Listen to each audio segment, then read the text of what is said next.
What's up, young bucks, old goats? I got the bum, and I got Tank with me. What's up, fellas? What's going on? Shout out to Tank, first of all, dude. We didn't think he had it in him, but he's got another kid in the family, baby. Hold up, don't tell me. Nico, I forgot the middle name, dude. Mateo. Nico Mateo Senek is in the house. Very nice, sir. Thank you. Congrats, bro. Very nice. Thanks, fellas. How's it been? Has he been a quiet kind of guy, or he's been fussy? Or? Yeah, he's actually pretty good, but we started off rough with him. We had to get his lip and tongue ties cut. Oh yeah, Marina was telling me something about that. Yeah, he had a problem latching. He was really messing up my wife when he would feed and stuff. So we went to a lactation consultant, and she said that that's what it was. So we got it taken care of, and that first night it was pretty bad. He was waking up like every hour. I guess like hurt and bothering him. Yeah. Holy shit. But he's good now? Yeah, he's doing better. Last night he slept like 4 hours, which is kind of not good, but it's not good because it's too long, or from between feedings. Oh, okay, I got you. But they said not to go over 4 hours. His was like almost on the dot 4 hours, so it was cool. Yeah, but you gotta let those fuckers rest sometimes. Yeah, you do. Especially since he had been up a lot. Holy shit! All right, dude. What's it, like a week? Yeah, like a week or 2. 8 days. Yeah. Wow, that's awesome. Yeah, man. Now you got one of each. Yeah. So one of each. Yeah. Yeah. So you know what I mean. That might be it. I think so. How old is Michaela right now? 4. She'll be 5 in August. She may be old enough where they won't be like fighting all the time like my Yeah, children. no, I don't think so. Yeah, she's definitely. I think she'll be more of a helper. She like wants to be really involved right now. That's cool. That's cool. Yeah. That's good. That cutting thing was interesting. They like what's it called? Cauterize? Cool. Yeah, I know what you mean. When it's like they burn it, they don't really cut it. It's it was quick. That is the part like the little web underneath your tongue, or the one under the tongue and the one on the upper lip. Okay, that's the ones that they cut for him. He had it like a little bit too long, I guess, is what it small. is. Oh, too small. Yeah, so he can't lift up his tongue as much. And then this one, whenever he would feed on a bottle or on the boob, his upper lip will curl in instead of like, you know how when you drink something, it falls on top. His will like curl in. Oh, he was like creating like a suction, like a stop.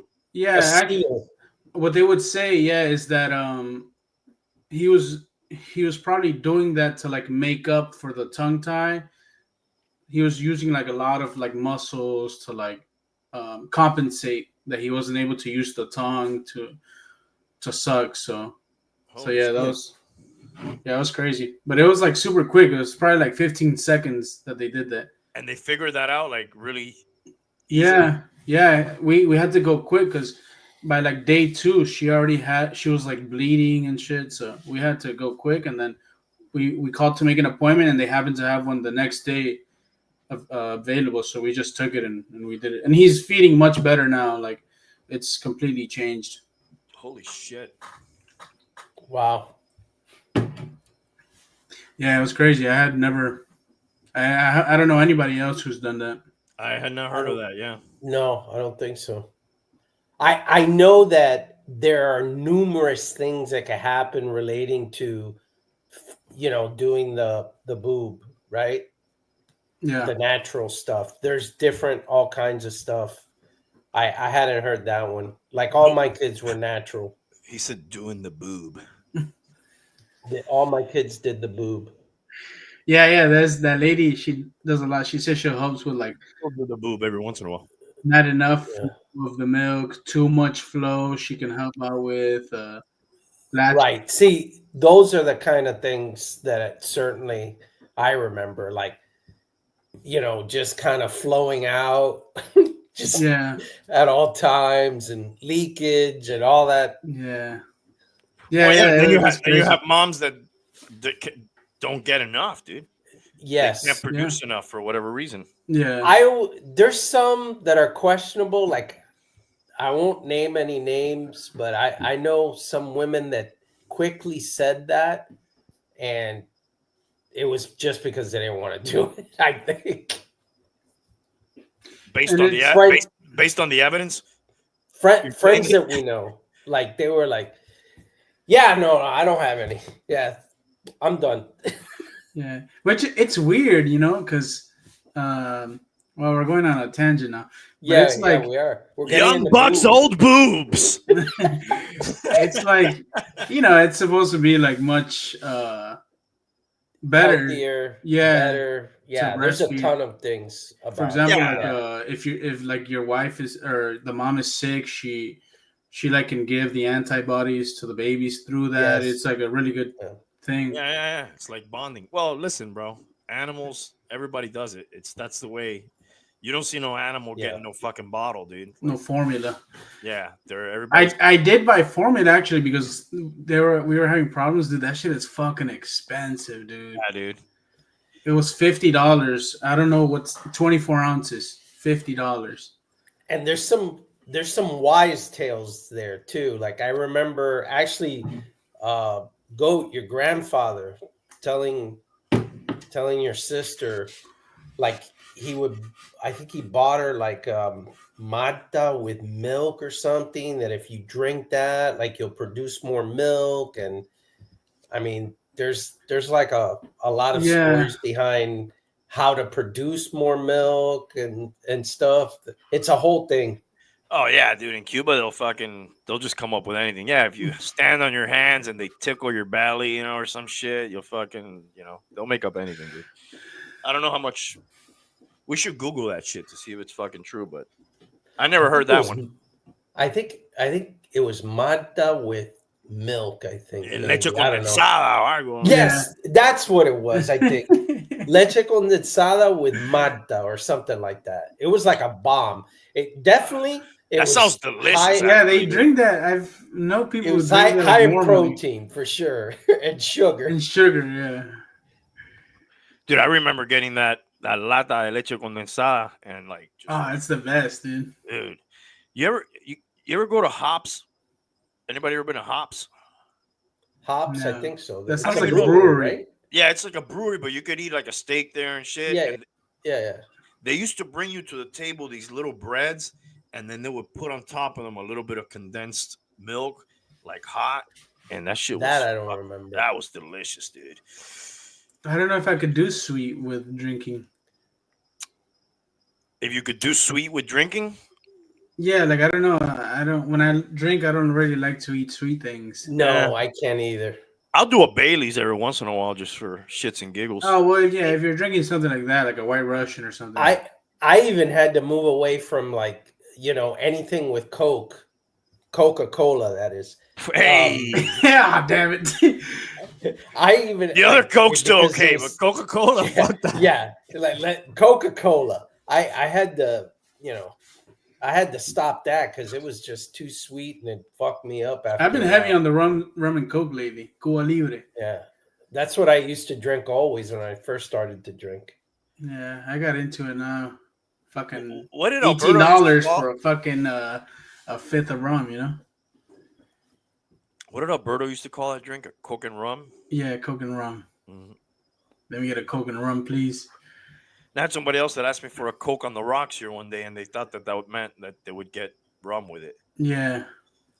Some people would call it una mentirita because Cuba Libre is a mentirita. Yeah, fuck that. I hadn't heard that one. Mm. I've never been into the. I know people like Crown and Coke, Jack and Coke, rum and Coke. Jack and Coke was what made me an alcoholic. The fucking shit that you people drink, Fernet con Coca. Beautiful. Because it's weird because one is like a fucking caffeine thing and the other one is like a downer. Yeah. So like which way do you fucking go? Oh, it's like when you. You don't know if you're coming and going. That's like when you drink a Red Bull and vodka. Yeah. Which way you trying? What are you trying to do here, buddy? Which way we're going? It's like when you're fucked up and you get a little key. Yeah. Mm. All right, boys. We are on the eve of Super Bowl LIX, I guess it is. What is that? LIX. 59, Is that what that is? 58. 59, I think. Yeah, because the L is 50 and then IX is 9, I believe. because the X is 10, but then when you got the one before the X, you take that away. It from the X. subtracts. Yeah, so I guess it's 59. Wow, dude. I feel like it was Super Bowl 50 not too long ago. And we have one of the repeated Super Bowls that we've had.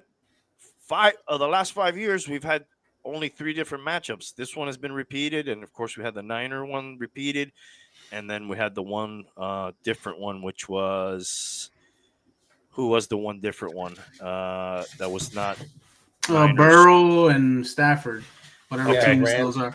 Rams, Bengals. Rams and Bengals. The only one in recent history that did not involve Kansas City. So they've only not made the Super Bowl 2 times in Mahomes' career. 2021 And the first year that yeah. the Patriots beat them. and 2019. Yeah, I'll look it up. Let me see. Because his career started in 2018. Yeah, I believe the first one, AFC Championship. Let's fucking go Dolphins. I don't know where we're going, but let's fucking go. Let's get there. The Patriots beat them in the title game, and then after that, I believe is when they got to the first one, which was versus the Niners In 2020. Yeah. And then Yeah, so I think 2019, was Patriots Rams. yeah, unfortunately. Trash bowl, 13-3. I did not see that Super Bowl. Yeah, you boycotted. I think that's I remember you. Rafael Cartwright, I'm with you there, brother. I just want Mahomes to win more Super Bowls than Brady, so I am forced to root for this dude. Even though I don't mind rooting for him, I always enjoyed watching him play. And I did predict on this podcast, I was trying to find it, but I didn't have it, years ago, that he would become the new villain, and he has full-fledged taken the role of NFL villain like Brady had before him. But I always lament that he could not fucking beat Brady head to head, because that would have been the tiebreaker, and that would have swung, he would have been going for his 5th right now, and Brady would have only had 6, and he would have beat him, But yeah, what are you gonna do?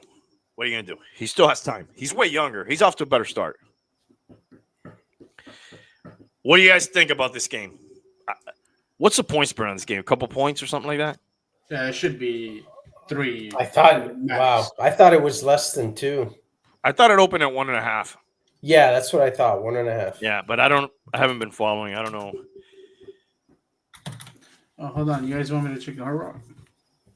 If you have it there, Yeah. why not? For shits and giggles, for entertainment purposes. Yeah, I do feel like Raphael though. Yeah, I want to see a good game. Chiefs won. Oh, it actually went down since. You know what? That's weird, bro. Because I would have thought a lot of money would have been coming in on the Chiefs, and I, if I think about it footballistically, I would. Eagles should win. No, I would take. They could win, obviously. Yeah, they could win. They almost won the other one. I think so. No, I think they should win. No, they have the offensive line. They have the running back. The way they've been playing compared to the, I was about to say Patriots, Chiefs, they should win.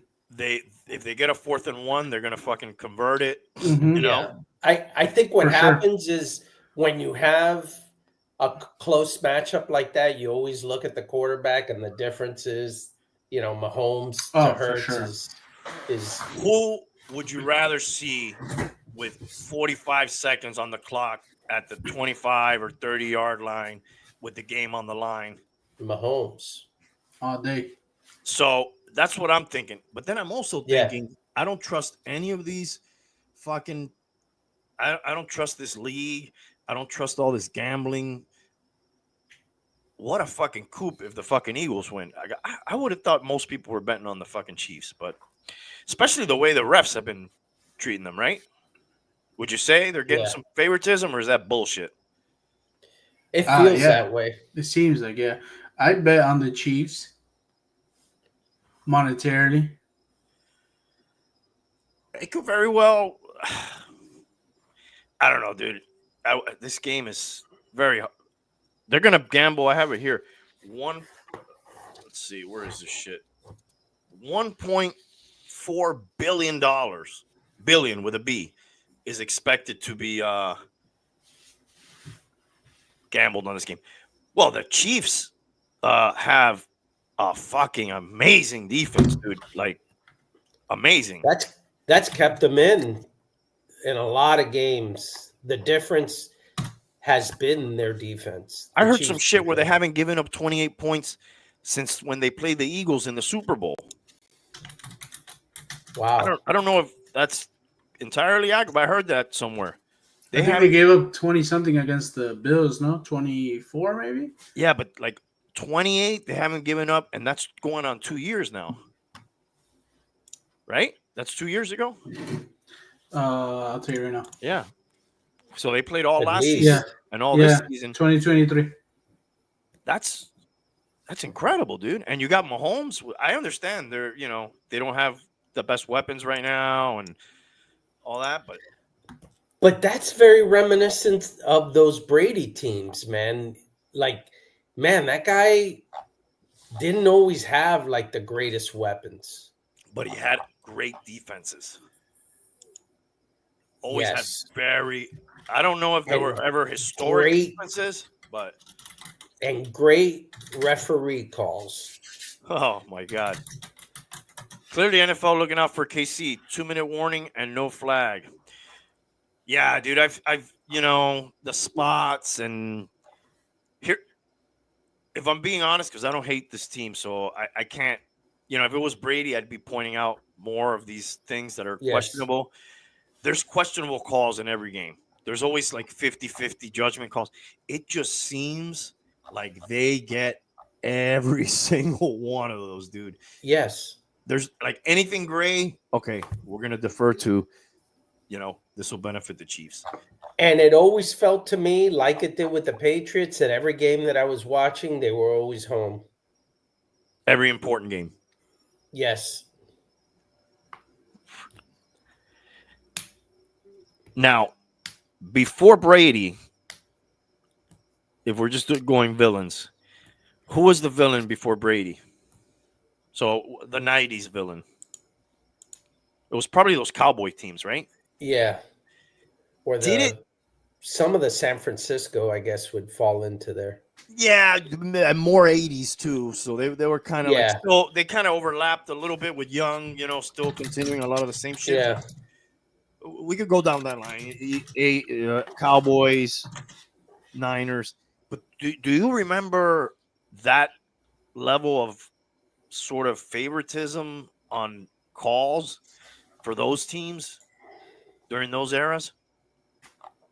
I It know would've I been didn't easier. like I know I didn't like them, but I don't remember the favoritism as much. And also, to me, the game seemed so much rougher that I didn't see, there wasn't too many roughing the passer calls, it seemed. No, dude, Period. they used to blow those people up. Yeah, the thing with Favre is he had one Super Bowl only, right? And Elway, he had two kind of when he was old. And I feel like a lot of just NFL fans in general were probably rooting for Elway, like, damn, this guy got beat down in so many Super Bowls and he's Yeah. about to hang him up. I don't remember a lot of hate for those guys.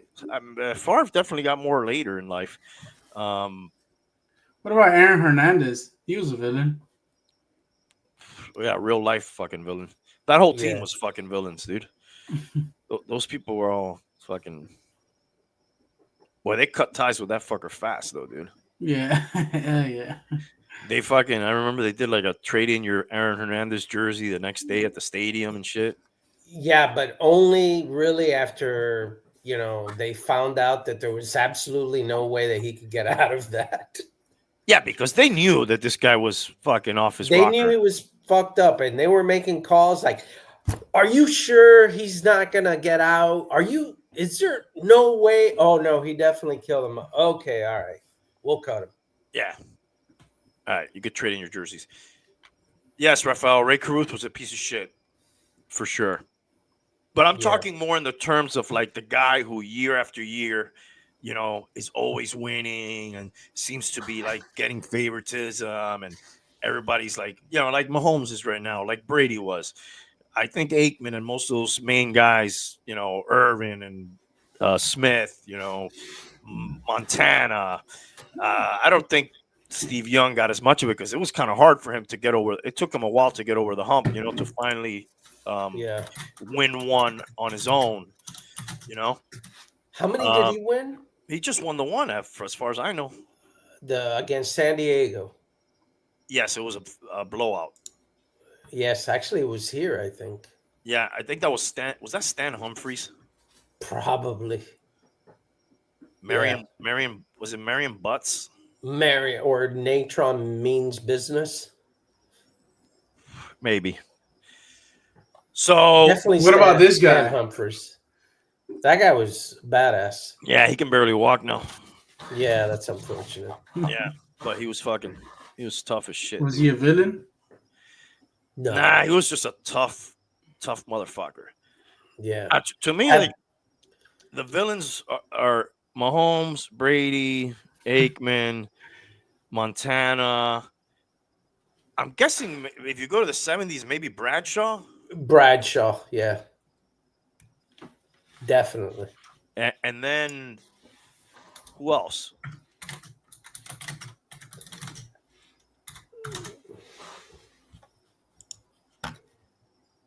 For a little while, I thought Russell Wilson was going to be one for a little while. You would have had to have gone back to the Packers as villains because they obviously won a lot. But we obviously didn't see that. Well, I didn't even see it. But what was it, like fucking 12 teams at that time or some shit? What about Earl Morrall? Earl Morrall? Earl Morrall was not a villain. He had very good morale. One of the best backups. Probably a premier backup. One of the top backups. One of them. I think he is listed as one of the greatest backups, like one or two. I remember sending something like that to you, and I think he was one or two. Yeah, there was a lot of Dolphins on that list because he was Johnny Unitas backup before. He was Johnny Unitas, and he was Bob Greasy's backup. By the way, rest in peace to former Dolphin Howard Twilley. Original Dolphin, two-time champion. Rest in peace. Passed away, I think, today. 81. Yeah. So that guy was the opposite to Paul Warfield out there. I didn't know that much about that guy. I looked at his numbers. They weren't super amazing, but at that time, yeah, like you mentioned, they had fucking 2,000-yard backs and a third back that was still pretty fucking good. And they didn't really fucking chuck the ball too much. Dude, 15 passes and 2 Super Bowls. I did not like Big Ben either. I agree with you on that one. Romanowski was a defensive villain for sure. Who were some defensive villains? Probably Lawrence Taylor for sure, right? He wasn't a mean-spirited guy, but he was just a mean player. Oh, what was that crazy-ass guy from Washington? Dexter Manley. Yeah. He was crazy. Yeah. Oh, and then you get into the Lyle Alzados. And that's a good name, though. Dexter Manley. Yeah. Lyle Alzado and John Matuzak and those guys. Ray Lewis. How many sacks do you think Dexter Manley had in his career? He's got to have, I would say he's around 100. I would have thought less because that guy I don't remember him playing long. How long did he play? He played on 80 or 90? He played on a couple teams, right? He played in in the NFL, 3 teams: Redskins, Phoenix Cardinals, and the Bucks. Yeah, mostly known for his time with the Redskins. Rest in peace, Redskins. Yeah. They say they're not going to go back to that name. He had 97.5. Look at me, dude. I was fucking right there, bro. Well, I said less than 100. Sue for a while was definitely a nasty guy, and the guy you mentioned earlier, Hainsworth, Dick Butkus probably. Sue is Albert recent, Hainsworth, right? yeah. Sue played Yeah. with the Patriots? No, Dolphins, Lions, Buccaneers, Lions, Dolphins, Bucks. That's Buccaneers. where, yeah, Bucks. I'm thinking Brady. Who's the guy who knocked out Frank Gifford? Chuck Bednarik. Chuck Bednarik. There you go. What about this guy from the Browns? What's his name? Myles Garrett. Yeah, he's He's pretty. looking to be traded. He's a villain. He hit a guy with a helmet too. Yeah. Antonio Brown was the villain. No, for sure. Well, Raphael said after. Steve Atwater. Steve Atwater was nasty. Just like there was so Yes. many nasty safeties at the time. Ronnie Lott was fucking. Well, and fucking guy. Denver had a pair of nasties. They had Harden and Atwell, I think, played together at some point. Dennis Smith. Or was it Dennis Smith? Yeah. I think the other guy that you mentioned came later in their defensive backfield. What about Ed Sprinkle? I'm not familiar with Ed Sprinkle. Yeah, that's old. Hines Ward. He was a tough receiver. Yeah. I mean, these receivers, a lot of them are mostly divas, but the Terrell Owens was kind of one too. Joe Barksdale. Terrell Owens. That guy was a villain for sure. But he was a fucking player, dude. Yeah. But that guy wouldn't last anywhere he would go. But anywhere he would go, he would be great. Yes, and always taunting and Yes. just fucking like getting under the skin of the other team. What about Lawrence Taylor? Yes, I Yeah. mentioned him early on. Oh, okay. I don't remember that guy having a lot of antics, but he was just a fucking beast. Yep. All right, I don't know how we got on Young Bucks old villains, but those are some James Harrison. He was Yeah. nasty. Aaron Donald. There was some offensive Yeah. linemen that were like that too. Deacon Jones. A lot of those old Steelers guys were like that. A lot of those old Raiders guys. Number one scariest is Dick Butkus. Yes. You got to be a mean son of a bitch with that name, right? You got to. People have been fucking with you your whole life. Oh. we Dude, anytime I forgot the mention guy, that guy's name to Bruno, he just cracks up, dude. Butkus? Yeah, Dick Butkus. I got over it already, but it's a fucking pretty funny name. Now that it always sounded tough to me, but now when I think of Bruno laughing about it, yeah, it is kind of funny. How about All the those guys- assassin? We forgot about he had like the perfect name to be a villain. The safety for the Raiders. Damn, I can't think of his name now. He crippled the guy. How much more of a Yeah. number We 32? Damn, I mentioned- can't believe I can't think of him. I'm thinking of Lester the Molester, but that was a corner. Jack Tatum. Jack Tatum. Jack Tatum, the assassin. The only man to cripple somebody in. Dawkins was nasty. Daryl Stingley. He crippled. Yes. No, Daryl Stingley never walked again. Dude, I think he passed away later, right? Dude, and that was, I think, a preseason game. Jesus Christ. Fuck, dude. He regained some movement in his right arm. Stingley was a first-round draft pick. Dude, That's the other- who was the guy that the Bengals had recently? That he was a linebacker. He would get suspended a lot for illegal hits to the head. he took out Antonio Brown one time really badly. Oh, Oh, something with a B. Burkett. yes, or Burkett? Burkett or Bucket, something like that. Yeah. Perfect. Something like that. Perfect. He was perfect. Perfect. Yeah, later he went to the Raiders, I believe. Perfect. Yeah, perfect. Yeah, that guy was borderline criminal. Vontae's perfect. Yeah, that guy, dude. That guy was. Well, you used to get some fucking headhunters back in the but fucking day. That was the way the game was played. Yeah. There was no 15-yard penalty for that shit. Man, I remember the game when it almost glorified like hurting quarterbacks. Now it's the complete opposite. But there was a time where people kind of enjoyed seeing the quarterback get like blown up. I mean, absolutely blown up. It used to be the Coliseum. Everybody would fucking go crazy. Now it's and no flag. Raphael brought up Sean Taylor's Pro Bowl hit. Yeah, that was nasty. Yeah. Did you guys watch it? Speaking of that, no, I didn't watch it. What is that? A flag football game now? Yeah. It was weird because I think they had like third stringers playing in it. Why do they even play that, bro? It used to be, it used to be palpable. I think I only saw one time when Marino played. It was here in Orlando. I was thinking about going, but fuck that. And the skills used to be pretty cool. It used to be always in Hawaii. Right. Somebody said, they said they should do like a third place game, which I think that's a cool idea. Like soccer?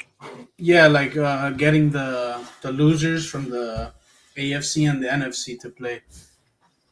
Instead of the Pro Bowl. Yeah, and it would be for the top pick. Or yeah, something like that. And then somebody else mentioned like they should have the two lowest ranking teams fight out for the number one pick. Like have a game for the number one pick. Wow, that sounds very like somebody's running the league like a fantasy league. Why wouldn't you have a consolation like you do in fantasy league for the number one pick? Well, I already told you that the NBA now for the All-Star, it does like a tournament. Yeah, a little 4-team tournament. Yeah. And I think they've gotten those ideas from soccer. And that happens on one day? I don't know. That's a good question. Yeah, that is a good question. I think they call it All-Star Weekend. I guess they always used to call that. But the game, yeah, they always call it, but the game is just one day. So I'm guessing it would be like, in soccer, we call it a relámpago, a little like lightning tournament. They're shortened games, I imagine. Yeah. Yeah, because NBA All-Star Weekend traditionally, I believe Friday night they would do like the dunk contest and the 3-point contest, and then later they added like a skills competition, and then I think Saturday they would have like maybe like more recently they would have the rookie against the sophomore and shit like that. Right, they still have some of that, and then you'd have the regular All-Star game on Sunday, which used to be entertaining. It's all one day. At 8:20 one game, at 9:10 another game, and I guess the final at 10. So it looks like they're well, no, this is like 50 minutes. So there's enough. I don't know what they're gonna to field 4 teams. Yeah, but it's 4-man teams, right, Bum? So this is a half or 8 because they have 4. Yeah, it's 8. So I don't know if it would be half court. Nah, I don't think they would do half court. Oh no, I only thought that because you said 4 players. That's not even enough for. Yeah, call me old school. I kind of like the traditional East versus West, or for sure, AFC versus NFC, a real game. And when they wear their own jerseys, right? Yeah, I like the skill stuff. That could always stay, absolutely. But what football's kind of turned into, and now what looks like basketball is doing, I don't know about that. Major League Baseball still has what looks exactly, other than multiple substitutions, so they want to get everybody, as much people in the game. It still looks like what the real baseball games look like. Yes, They still I play them have. in the same way. I would have to say I'm not a huge baseball fan, but I would say the baseball All-Star is the best All-Star game. And I'm not a hockey fan, but from what I understand, their hockey game is, good also for them. If you like hockey, it's not like it sucks. People still like to watch that. Although I don't know, do they do USA versus Canada? I don't even know how they do that shit. I heard a weird conspiracy the other day about hockey. I don't know about hockey anything, so this could be all bullshit. But they say, talking about, not necessarily fixing games, but like getting the best matchup. Obviously, in the Super Bowl, the NFL wants the Chiefs in the Super Bowl. They want fucking Taylor Swift there. They want all her people that normally wouldn't be watching to watch. But in hockey, they never have two Canadian teams playing in the fucking for the Stanley Cup. It's been I think decades since that's happened. Like they almost Interesting. ensure that there's at least one United States team. They're both North America. You get what I'm saying? Yeah. By the way, are we off format? Are you going to stick to the format? I think we're doing great, dude. Because Rafael's enjoying it. I was just going to chime in with some of the things now that Rafael says it too. I was reading something that says that the NBA has really dropped in viewership. In viewership, players respecting the league, what the owners are doing, what the league is doing. But dude, it's basically it's a glorified 3-point competition now. Like you could literally watch 5 minutes of the game, and they're just running up and down the court, hoisting up threes, long rebound, 3, long rebound, other side, 3, long rebound. And I don't know, how old are you, Rafael? If you don't mind me asking, because I kind of feel like you. I used to be fucking basketball every day, watch every Heat game. Watch, NBA on TNT, watch the NBA on NBC, I'm the same age. And so we grew up watching the same era. And then slowly, I never watch it anymore, dude. Once the Heat gets close to a playoff run or into the playoffs, I'll start watching. But I don't know, dude. I'm not really watching that shit, bro. I watch way more soccer nowadays than fucking basketball. I was surprised. I didn't know people were that disappointed in it, even though I myself have not watched it as much myself, but I thought it was just me. Nah, I'm in the same boat, dude. I haven't really. I would say when I really stopped watching was probably when LeBron left. That's when I completely fell off the. Me too. It says here that it's dropped 48% since 2012. Wow. But yet the WNBA is probably up. I mean, yeah, for sure it's up. Not higher than the NBA, but higher than it has been in previous years. What I'm saying. That I've never watched. Neither have I. I haven't seen a game. I gotta tell you, dude. When I hear about this and I talk to other people, I talk to dudes who are into MMA, soccer heads, baseball guys, basketball guys, football guys. I've never met a WNBA guy or gal that is just follows that shit. I don't know anybody who watches that. Do you guys know anybody who's can tell you anybody other than Caitlin, whatever her name is, and Clark? I don't know who else. Clark. Yeah, I don't. And Angel Reese. Anybody I know that follows it. Yeah, well, no, my format was the Super Bowl here, and I was just going to talk a little bit about the ads for a little bit. 170% increase in WNBA Look at that, bro. Wow. in 1 year from 2023 to 2024. But they've been pushing it, dude. I wonder if that's a 3-point game too. No, I don't think they can No. reach. They can't reach that far. It's like the NBA in the 40s, probably. Layups, Like guys not jumping and oh, what a nice pass. two-handed dunks. Yeah. You guys remember? I think I told you guys the Look at stat, the fundamentals on her. the triple double stat for somebody had broken one of the triple double stats, and I think it was like I don't want to talk shit, but maybe like 2 in a season. For the WNBA? Yeah, and then I think Russ has like 34 or something like that. He averaged a triple double, I think. Yeah. That's insane. So ads for the Super Bowl. Hey, you guys want to guess how much for a 30-second spot in this year's Super Bowl?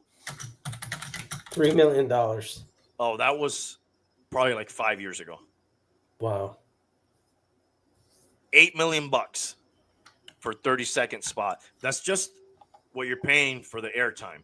Then you got to pay your creators, you got to pay your actors, and this year they're saying that there's going to be like a ton of celebrities on all the commercials. So they're putting up a lot of money, these companies.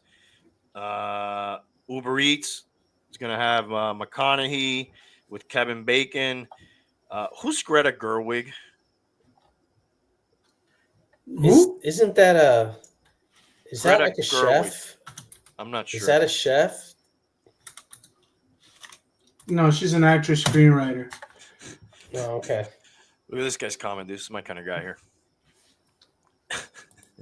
Did I mention- She did Barbie? Oh, okay, actress. All right.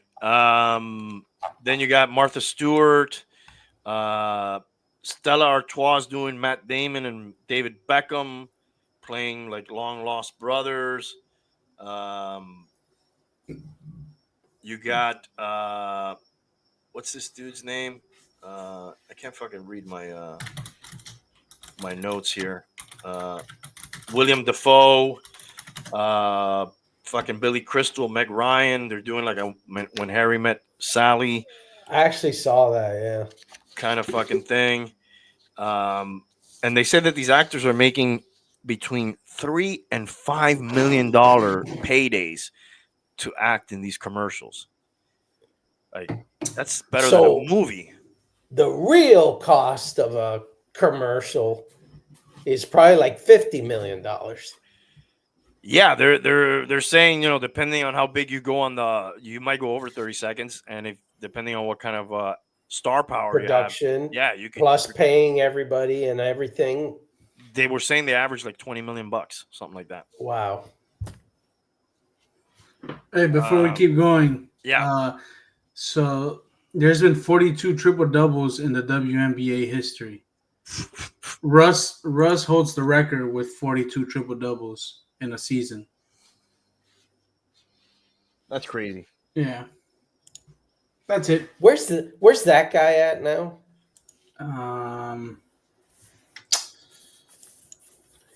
I think he was traded. Amazing. Recently. He couldn't play with the Lakers, huh?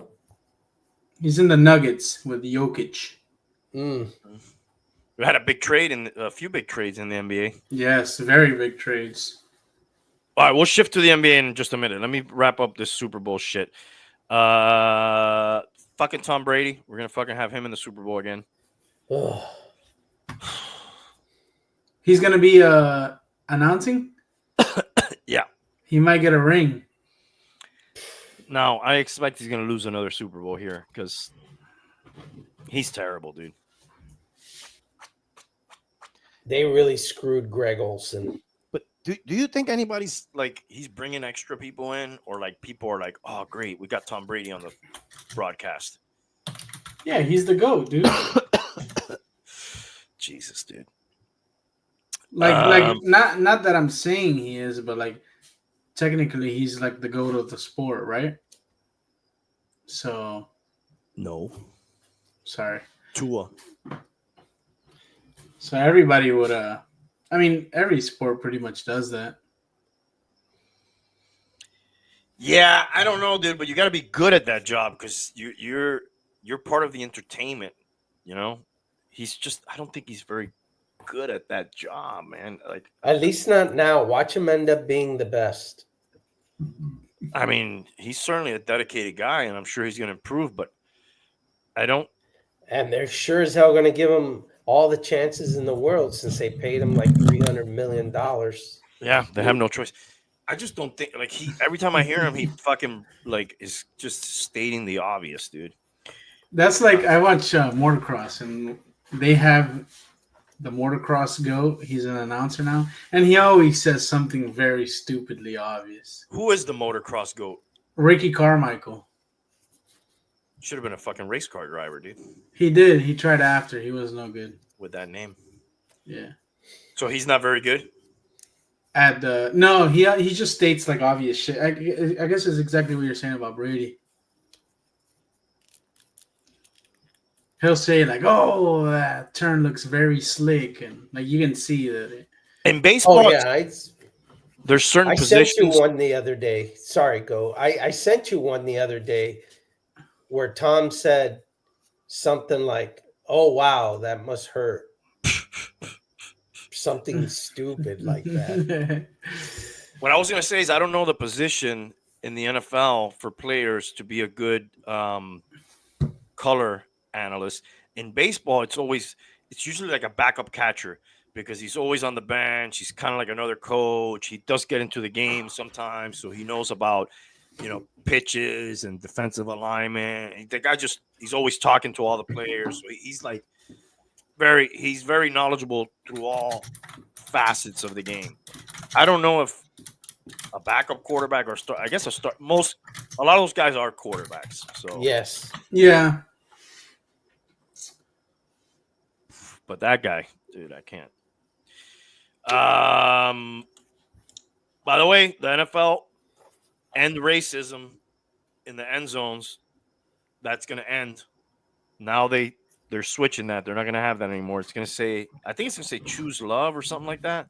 Oh no. Yeah, but it's no longer going to be end racism.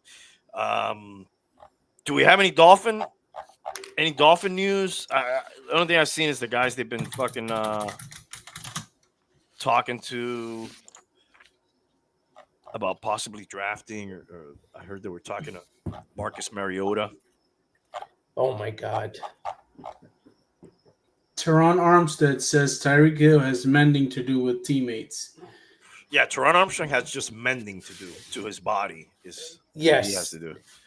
The Big O was highlighting an interview that Teron did, and certain of his comments he felt justified Big O's statements about McDaniel being the problem. Dude, he only did it a few times, but there was that time when he kept calling them my teammates. I've never heard a coach refer to his players as my teammates. They're not your teammates. You're their boss. Yes. What did we think of McDaniel when he first joined? I know you, Randy, you kind of didn't really like him. I thought he was a pencil neck geek, but when he started, he was innovative, and then he did kind of make something out of Tua, which I thought was like, wow, I never thought this guy was going to do anything in the league, and he did get, stuff out of him, and then he was drawing up a lot of great plays, but then, as time went on, my opinion changed because his in-game management didn't change. Yeah. His adjustments when his shit was stopped didn't change. He still hasn't really changed his overall philosophy, and it's still been, stymied. They're no longer the greatest Couldn't show be on good turf. Coaches. I thought like I really liked him when he came in. I thought he was gonna bring something different in, and like it was opposite of that Bill Belichick. I hate everybody, whatever. I thought he was gonna do good, and it kind of worked at first, but I feel like he like really believes he's one of the guys, and I don't really know if that works. I think he took a step too far. That guy probably would have benefited from being an offensive coordinator for a couple years somewhere, and you get into those shoes of managing a unit, managing players, getting the respect. I mean, he basically went from an assistant, not even the offensive coordinator, right? From a ball boy. He went from a ball boy to Yeah, he had a couple stops in between, but he went from like a lower, I don't want to say lower level, but not the main offensive coordinator position to now you're running the whole shebang. And I don't even think he had that job too long. That offense. What wasn't he? What was he, like, run game coordinator or something? Yeah, that's what he was on the Niners. So I don't know. I'm not super high on him. Go ahead, Bum. I was gonna say he's pretty much what you said, Goat, about initially. I think he, unlocked, something Tua's out of chastity belt. Tua. I like that. I got to tell you another thing. I think you're going to have to send out an honorary invite to Raphael because he's talking our language here. But yeah, initially he he looked innovative. Tua responded to him, but He saved Tua off the scrap heap. yeah, he can't outcoach other good coaches. The team apparently doesn't respect him, especially after hearing that, everybody comes in late and does what the hell they want and there's no consequence and all that. So I think they've kind of figured him out, and now it's kind of noise, and I don't know if he has a locker room anymore. He needs to make some adjustments. And they fast. stuff him in the lockers, what it seems like. Now, yeah.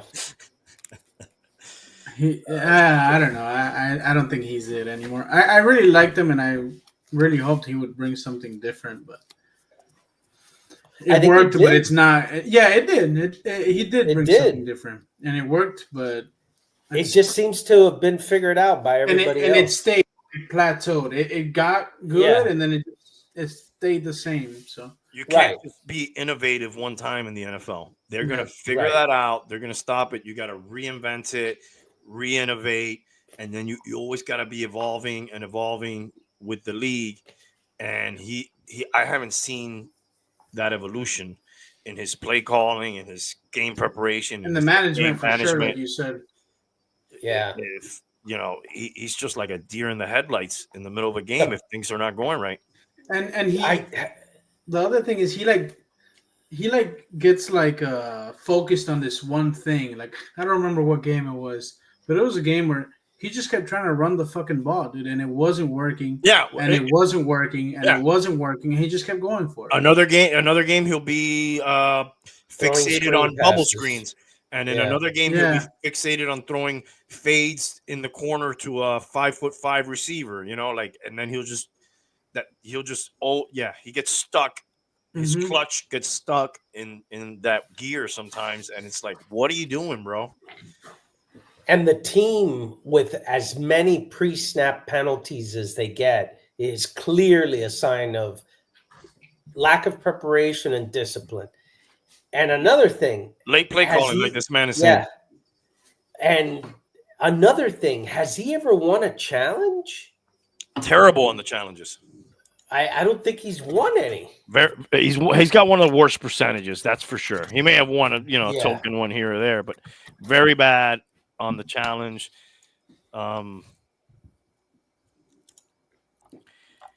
He's got some games under his belt now. You should be able to start getting that. Oh yeah, dude! Like every end of game, we're like a couple timeouts short that we should have. Upheld means like it was no good. Right. I know this guy's a Dolphins fan. He knows all the pain. Yeah. I think you're gonna have to invite him on the show. Yes, he's right in step with us. But you know who will be rooting for the Chiefs from the Collinsworth. NBA? Oh, sorry. Pat Riley will be rooting for the Chiefs. He has a .219 on challenges. That can't be. He's won 4 out of 15. Oh, so 29%. 21. I guess. Okay. That's better than what I thought. But it's still. He is considered one of the least successful coaches in the NFL when it comes to replay challenges. It's really bad. I would have thought he was like 11%. And that's in his coaching career. I don't know if that's it. Well, this is his first time being a head coach, right? Yes. Yeah. But I think I saw he was an interim coach. No, he wasn't. But by the way, that reference to Pat Riley, I did not fucking know that until you sent me that article. The commercials could be good. You didn't know that he invented the 3-peat thing? That he has a trademark. No. Yeah, I remember that was a thing. And they're gonna license it out if they win, and they're gonna pay him. He said he's gonna donate most of the money to one of his foundations or whatever. One of his own foundations? Yeah. The Pat Riley, I don't know what it's called. Pat Riley Family Foundation. The Pat Riley Bank Foundation. The Pat Riley Yacht Checking account. Hooker and Coke Foundation. He's probably not into hookers and Coke at this point. He's 79. Yeah, he might do it every once in a while. Maybe only into hookers. Yeah, only to celebrate a big signing. I think we did pretty good on that Jimmy Butler trade, dude. I mean, we got you Wiggins. did the best you could. For what? Wiggins is kind of old. He's younger than Butler. Yes, he's only 49. No. He's 29. 20. He's 29. Butler's 35. Yeah. And if you actually look at the career numbers, I know games are not played in numbers, and I already told you I don't watch a lot of NBA, so whatever I'm saying is just out of my ass. But yes, I looked at the numbers. The guy has similar stats. I understand he's not a game changer kind of guy, like playoff Jimmy or whatever. But for a guy that's basically saying, fuck you, I don't want to play for you, and like should be untradeable almost, they got him at a first rounder and then some other guy that they shipped off somewhere else for a backup point guard. Yeah. What do you did something? Wiggins is number 22 also, if you guys didn't know. Oh, what a coincidence.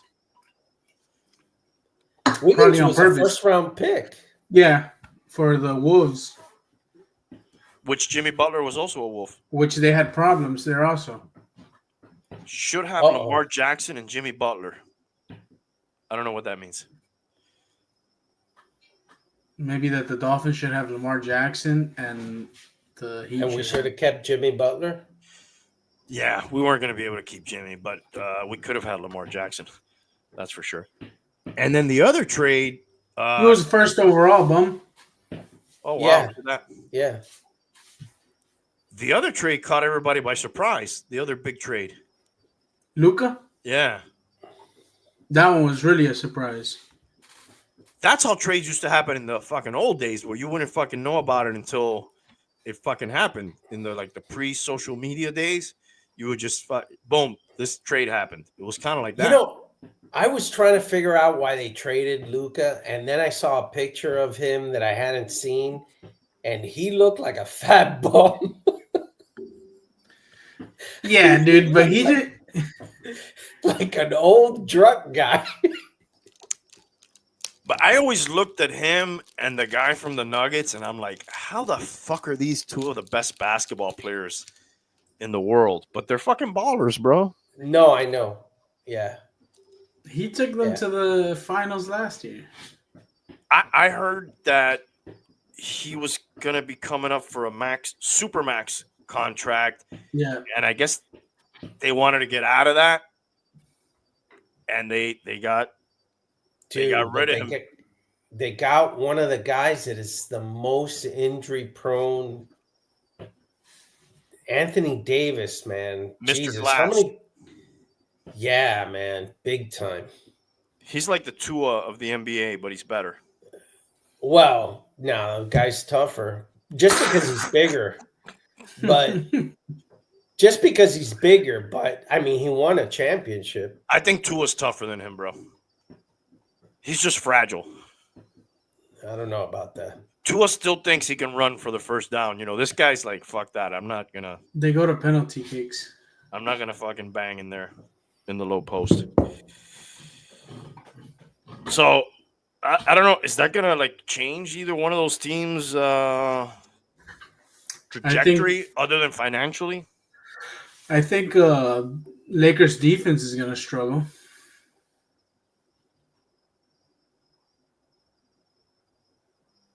Yeah.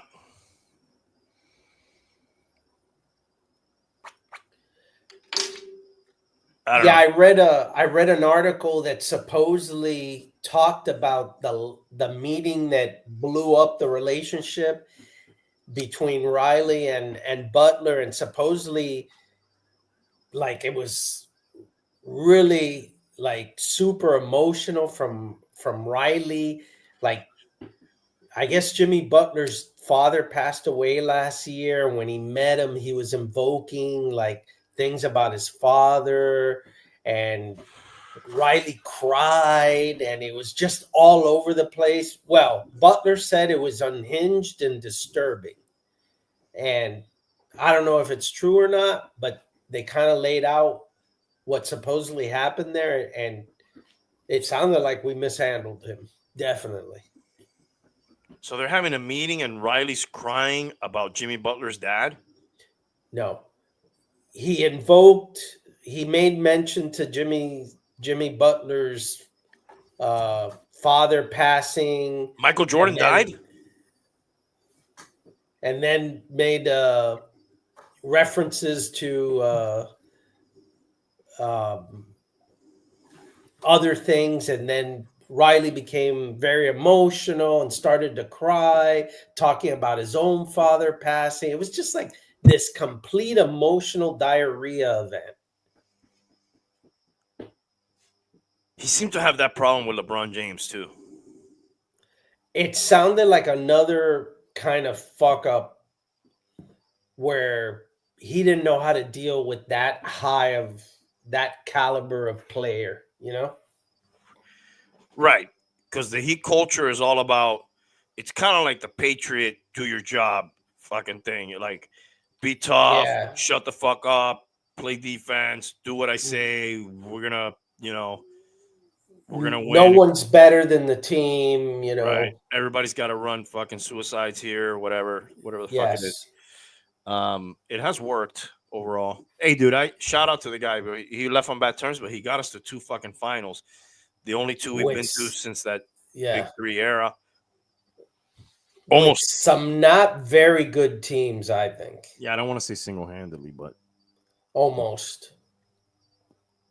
And I think he has like the 4th highest scoring total in a playoff game ever. 59 points. I don't think he's doing the emo look anymore.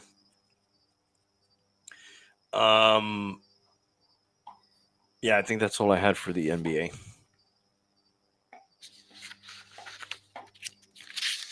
A little boxing news. Jake Paul's going to be fighting Canelo in May. You hear about that one? I did hear about that one. Yeah. You hear about that one, Tank? Great fight. Get the fuck out of here, dude. Cheers, boys. What are you drinking there? Wow. Una Martina.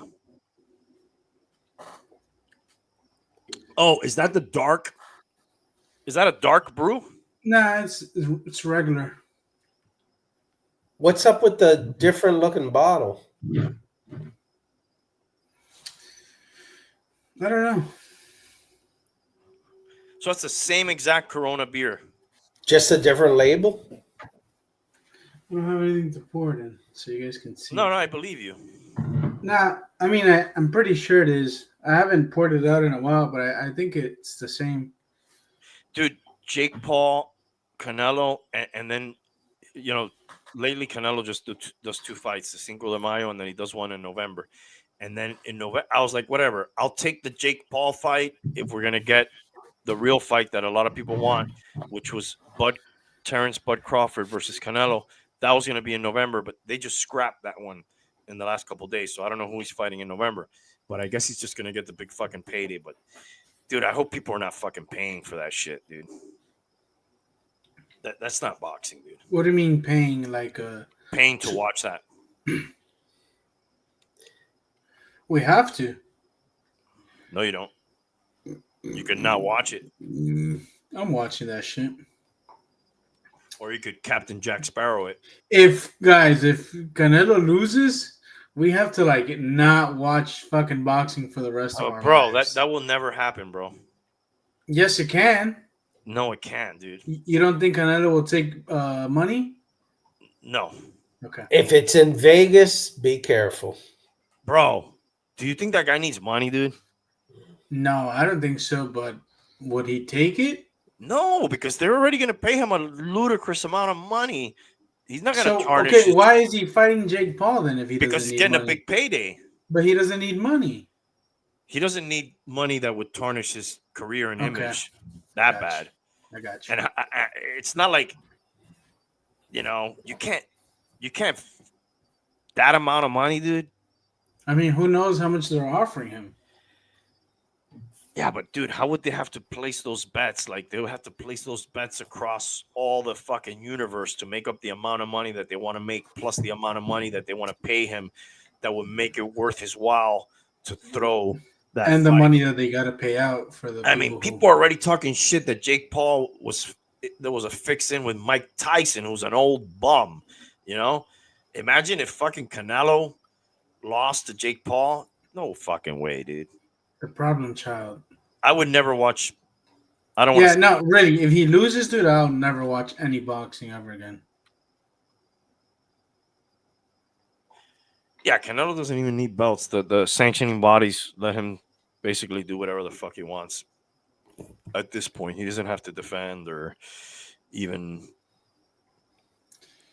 And if anything, that shit might even go to like decision and. No way, bro. It shouldn't. It shouldn't. It should not. Canelo should knock his ass out. But that shit has to be fixed. There's no way that you think that it's not at all fixed. Nah. It would be so blatant. Any boxing person knows that there's no fucking chance in the world that somebody like Jake Paul could even compete. I don't even know why this. I don't even think it's going to happen, to be honest with you. I would think some shit happens. But I guess they fucking threw a shitload of money in his face, and he doesn't want to fight anybody anyways at this point in his career. He's just taking paydays. Yeah, I think so. Meanwhile, that fight that you mentioned, what was it? That got canceled? Terrence Crawford versus Canelo. So that would have been a better fight. For sure. Oh my god! No, not a better fight. It would have been. That would have been an actual fight. That's Right. So that's actually a fight boxing fans want to see. Well, but that's been the problem with boxing for how long now? That those are the fights that always get canceled, and these other bullshit fights get red carpeted all the way through. Yeah, that always happens. Yeah. How long did Tank and Garcia take to happen? That's going to happen again, probably. Yeah, but it took forever. They were dodging each other. But they were still young guys, really young guys still. Back in the day, you would get those fights, but the two guys were like 35 years old already. Yeah, I was going to say, that's a lot. The other thing that would always happen in boxing, you would get the fight that you wanted when one guy lost already a couple times or he was 40 years old already. Well, Mayweather was the best at doing that shit. Getting everybody when they were old. Canelo is doing the Mayweather playbook with his fights. He's picking and choosing, and he's picking safe opponents, and that's what sucks. We had a good fight a couple weeks ago. David Benavidez fought this Cuban guy, David Morrell. That's a guy that everybody wants to see fight Canelo. David Benavidez in Motro, but Canelo doesn't want no part of that shit, dude. Because who was this Puerto Rican kid that he fought last time? Berlanga. Berlanga, yeah, I like that kid. He's good. I don't know if he should have went against Canelo, but No, that guy was too young. He had some power and shit, but Yeah. No, he's definitely a good fighter though. that was another safe fight Yeah. for. So what he's doing is this is the same thing that Mayweather would do. He's getting guys when they're too Very young young. Yeah. or very old, Very old. but nobody's really a threat. Like Canelo hasn't been in a fucking fight in a long, like a fight. Since Triple G, probably. Well, since the last loss he got, which was against this guy, Dimitri Bivol, Bevo, yeah. which he doesn't want any part of that again. Nah. That guy then turned around and lost to Arthur Betterbeef, and there's going to be a rematch on that. You guys remember when he fought Chavez Jr.? That was a fucking. But Chavez Jr. is a fucking bomb, dude. Yes, dude. That fight was it was like a disaster, dude. He was beating the fuck out of Chavez. That's the Jr. last time that guy was even semi-relevant, dude. That guy's had a lot of problems. Who? Chavez Jr. Oh, I think he's fighting some. He's into like that celebrity shit now. That's because it's a name, right? That people recognize and shit. But it sucks because there is still good fights going on amongst all the bullshit. Yeah, Chavez had a lot of problems. A lot of problems. That's pretty fucking hard to be the son of a fucking great boxer. Because that sport really is for people that don't have a way out of whether it's some kid in Detroit or some kid in Mexico or some kid in South America or wherever, and that's the only way out. And then you got to fight for that fucking dream. And then, if you're the son of a fucking champion, do you really have, and you have everything, right? You don't need anything. Do you really have that drive and that hunger that you need to have to be great? Yes, you can develop skills, but you probably just don't want your fucking face to get fucked up, because you're fucking paid anyways, regardless. Chavez Jr. tried to fight Jake Paul. Yeah, because he wants to get high, dude. He wants fucking payday so he can get high again. Everybody wants to fucking. It's crazy. Yeah, Chavez. Look at the last comment that Rafael sent. This one? Yeah. Court right. Yeah, I don't know. Well, yeah, it obviously had to be from previous. That's kind of like a brother last name. Court right. Yeah, it is actually. I remember the center for the Bulls, but that was Cartwright. that yeah. With a With C. a C. Yeah. Yeah. And an A. Oh, yeah. He's got an O in there. My bad. My fucking Yeah. eyesight's going on me. It might be English. I got shit in. That's funny, dude. I think there's some other fights coming up. I'll look them up. There's something coming up on in the UK featuring Joshua? no. God damn it. You could look up UFC tomorrow if you guys are into that. who's fighting tomorrow. I don't know. I'm not really that into it, but I just know 310 is happening tomorrow. UFC 310. Okay. Maybe we can. Let me see if I can pull up the. February 14th is Baronchik versus Davis. Keyshawn Davis. Sean Lightweights. Davis is pretty good. The card I'm talking about is a pretty stacked card. Like I think Shakur Stevenson's fighting on the card. He's like the third fight. He's not even. Gervonta Davis is fighting in March versus Lamont Roach Jr. That could be a good fight.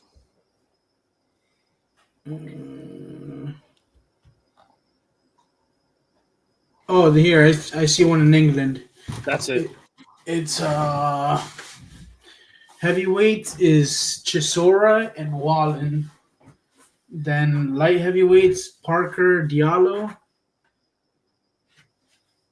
Featherweights Abdullah and Miller. What is this? Junior welterweight Rafferty versus McMillan. Nathan Heaney versus Cotty. Is it that one or no? No, that one's decent. There's a Walter Fury. Is that Tyson Fury's? I don't know who the fuck Walter Fury is. The one I'm talking about is the one on February 22nd, which is the fight I talked about. Okay. Artur Beterbiev versus Dmitry Bivol. That's a rematch for light heavyweights. And then you got Daniel Dubois versus Joseph Parker heavyweights. And you got I see. Shakur Stevenson is in on that one. Virgil Ortiz Jr. versus Israel Madrimov. And then you got the big giant Chinese guy, Zili Zhang, heavyweights, and he's fighting Ajit Kabayel. Yeah, that is pretty stacked. That's a lot of name guys, but the thing is that's on a Saturday, and that probably shit starts like at 1 p.m. over here. But that shit's huge over there. Yeah, Tank Davis, Lamont Roach. That one's March 1st. What else is on the docket? That's pretty much it. But that's some pretty good fights coming up. Fucking Tyson Fury retired, dude. Supposedly, until they put enough money on his face. Bum, did you ever go to Cartwright surname, meaning Americanized form of Dutch courtesy? See Courtright. This surname is also found in Puerto Rico, Mexico, and Mexico, where it was brought from New York. Thanks for the fact check there, bro, on the genealogy 23andMe, bum. Did you ever go to the Miami Marine Stadium? Absolutely. And what kind of events? Did you ever attend events there? Or you just went? I went to a couple of concerts there. Because you could, they would have, what would they have, like a floating stage? I guess it would be. Yeah, I guess. Or they built it out like, they'd put a dock out there. And, but I remember some concerts. I remember a couple of, do you remember like Power 96 doing those jams, summer jams that they would have singers and stuff like that? I remember going to that. My Sweet Love. Yes. Diamond Girl. Yes. Diamond Freestyle. Girl, tu me haces sentir. Yes. Sorry. Yeah, precisely. Well, have you seen that place recently? And I remember, here's a funny one. I remember taking Sarah and a friend of hers not too long ago because they wanted to take pictures there. Because now it's kind of abandoned and it's a thing for kids to go there and take pictures. Is it legal to go in there? In a certain part of it, definitely not at night. Yeah, because I saw.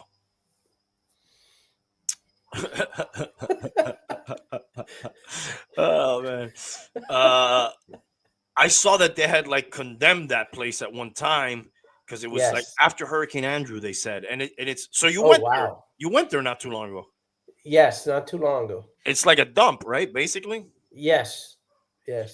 Did you know that they're gonna have a plan to refurbish that place? I did not know that, but being that like the bones were still there and that they didn't really knock it down, I figured maybe they'd try that. Yeah, it's like solid concrete. The building, and the I don't know if you call that cantilevered, the roof, or what that is. That kind of style. Maybe when Tank comes back, we can pull up a picture of that shit. Wow, you pulled out a word there I've never even heard of. Cantilevered? Wow. Look that one up. Jesus. I'm not even sure if it applies to this. You know what stadium had a cantilevered roof? Old Miami Stadium, Bobby Maduro. Which I think it's that same thing. Oh, shit. What is that? It was called Miami what? It used to be called Miami Stadium, and then later they renamed it Bobby Maduro Stadium. No, I meant the other one. Miami Sea Marine Stadium, I think it's what that's called. Miami Marine Stadium, Marine Stadium. which is kind of like in that aquarium area, right? Yes, it's on Rickenbacker Causeway. Yeah. And near the what do you call that? Rusty Pelican. Okay. Wow, Miami accelerates plans to restore historic Marine Stadium on Virginia Key. You have an article? Does it show a picture of it? Of what the new stadium's going to look like? No, or what it looks like now. Here, let me see if I can add that so we can show what that looks like. It's like full of graffiti and it's missing a lot of the stairs. That's how I saw it. And they used to use it for like powerboat shit. Yes. And shit like that. But I guess, how much of that can you have? But they did use it, like you said, for concerts. It seems like it'd be a fucking cool place to go take in a show. All right. It holds 6,500 people. It was built in 1963. Holy shit. The guy, the architect, he had built some other pretty big stuff. It was purpose built for powerboat racing. The stadium was abandoned in 1992 when officials declared it unsafe following Hurricane Andrew. Yeah. It was listed on the National Register of Historic Places in 2018. Yes, so that's what's probably led to, let's do something with this since we can't really tear it down. Here's the project. Let's see if we can get a better view of this. You see that? Hold on, let me switch by. Yeah. That's what they're thinking of doing with it. Okay. Which just basically looks like cleaning it up, painting it, putting seats, and then building this sort of dock situation there. I'm trying to remember what the concert configuration was. I'm not sure if they would bring a fucking barge out there. I don't know what they would do. Now I can't remember.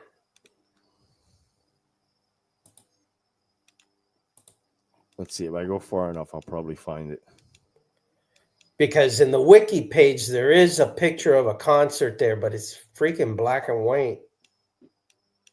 That's the one you went to, right? That's funny. When my daughter sees black and white movies, she just thinks that the world was black and white back then. I used to think that too. You're kidding me. Yes. You're the only two people I've ever heard. Yeah. With that situation. That like color had not been invented yet. Everybody was colorblind. Okay. Anyways, I thought that was interesting. I was a kid. I was a kid when I thought that, like Nina. Oh, sorry. What is it? The amphitheater? It's the Miami Marine Stadium. They're gonna refurbish that shit. I was just on diaper duty, fellas. You or the baby? Me. No, all right. No. Look, bum, that's a flashback picture there. So they do have some sort of like apparatus in the water. Yeah. It looks like a barge to me, bro. Yeah, I think it may have been because I don't remember like a flimsy dock. It was pretty stable. Is that place abandoned right now? Yes. Yeah. Like full of graffiti and shit? Yes. Okay, yeah, I know it. I know what that is. Yeah, it looks like this now.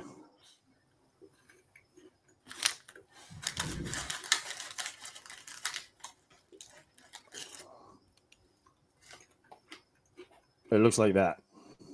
Yeah. Wow, that's one big graffiti there, huh? I don't know if that's like an eyeball or I don't know what that is. Somebody paid Wow, there's grass growing on top of it Yeah, in the roof. yeah.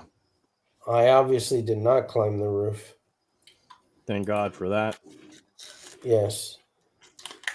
I don't know. I thought it was kind of cool. That kind of looks like a reggae kind of thing in the middle, no, or something. What Yeah. is that? Speaking of reggae, Oh Bob wow, Marley. I'm sorry, they had boxing there too. You're kidding me? That's a small venue for boxing. Though. And they had Elvis Presley film, 1967 film Clam Bait, serving as a scene in one of the speedboat races was in there. So there's some history. Yes, there is. I was just gonna say, Bob Marley would have been 80, I believe, today or yesterday. Shout out to Bob. Good old Bob, like his music. He could have still been alive. That's one of the like genres that I can't stand too much. Reggae? Yeah, like I can't listen to it for too long. I love me some reggae, dude. I do love reggae, and I love me some ska. And reggae always makes me feel like I'm on a cruise ship, though. It certainly has like a Sunday pool vibe to it.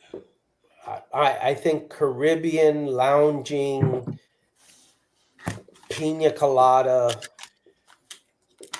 Lots of ass. lots of ass, or drinks with umbrellas. Why are you drinking with umbrellas, dude? It certainly has its place. I think so. That's the place that reggae has. Yeah, How blazed out with his memory. but there's all types of music that are for a certain. The only one type of music I really can't get into is like country music. I know you like country music, right? Yeah. You ever get into cumbia? Oh hell yeah. What kind? Like Mexican, Colombian, Argentinian? Argentinian mostly. Laura, you know that one? Yeah. And Mexican cumbia from Selena. Oh hell yeah! How about Los Angeles Azules? Yeah. Yeah, hell yeah. I've been getting into that recently. My dad's into that shit. Cumbia? Yeah, Colombian? mostly Mexican. Oh well. Yeah. But dude, those bands are like fucking like a shitload of fucking real musicians, dude. Yeah, it's all instruments. Yeah. And some of them Yeah, it's like an orchestra. some of them get pretty crazy with a full blown orchestra. And then they also like mix in like some synthesizing and shit like that. And they get like these you get some crazy sounds. All right, guys, I've been yapping. What's on your minds?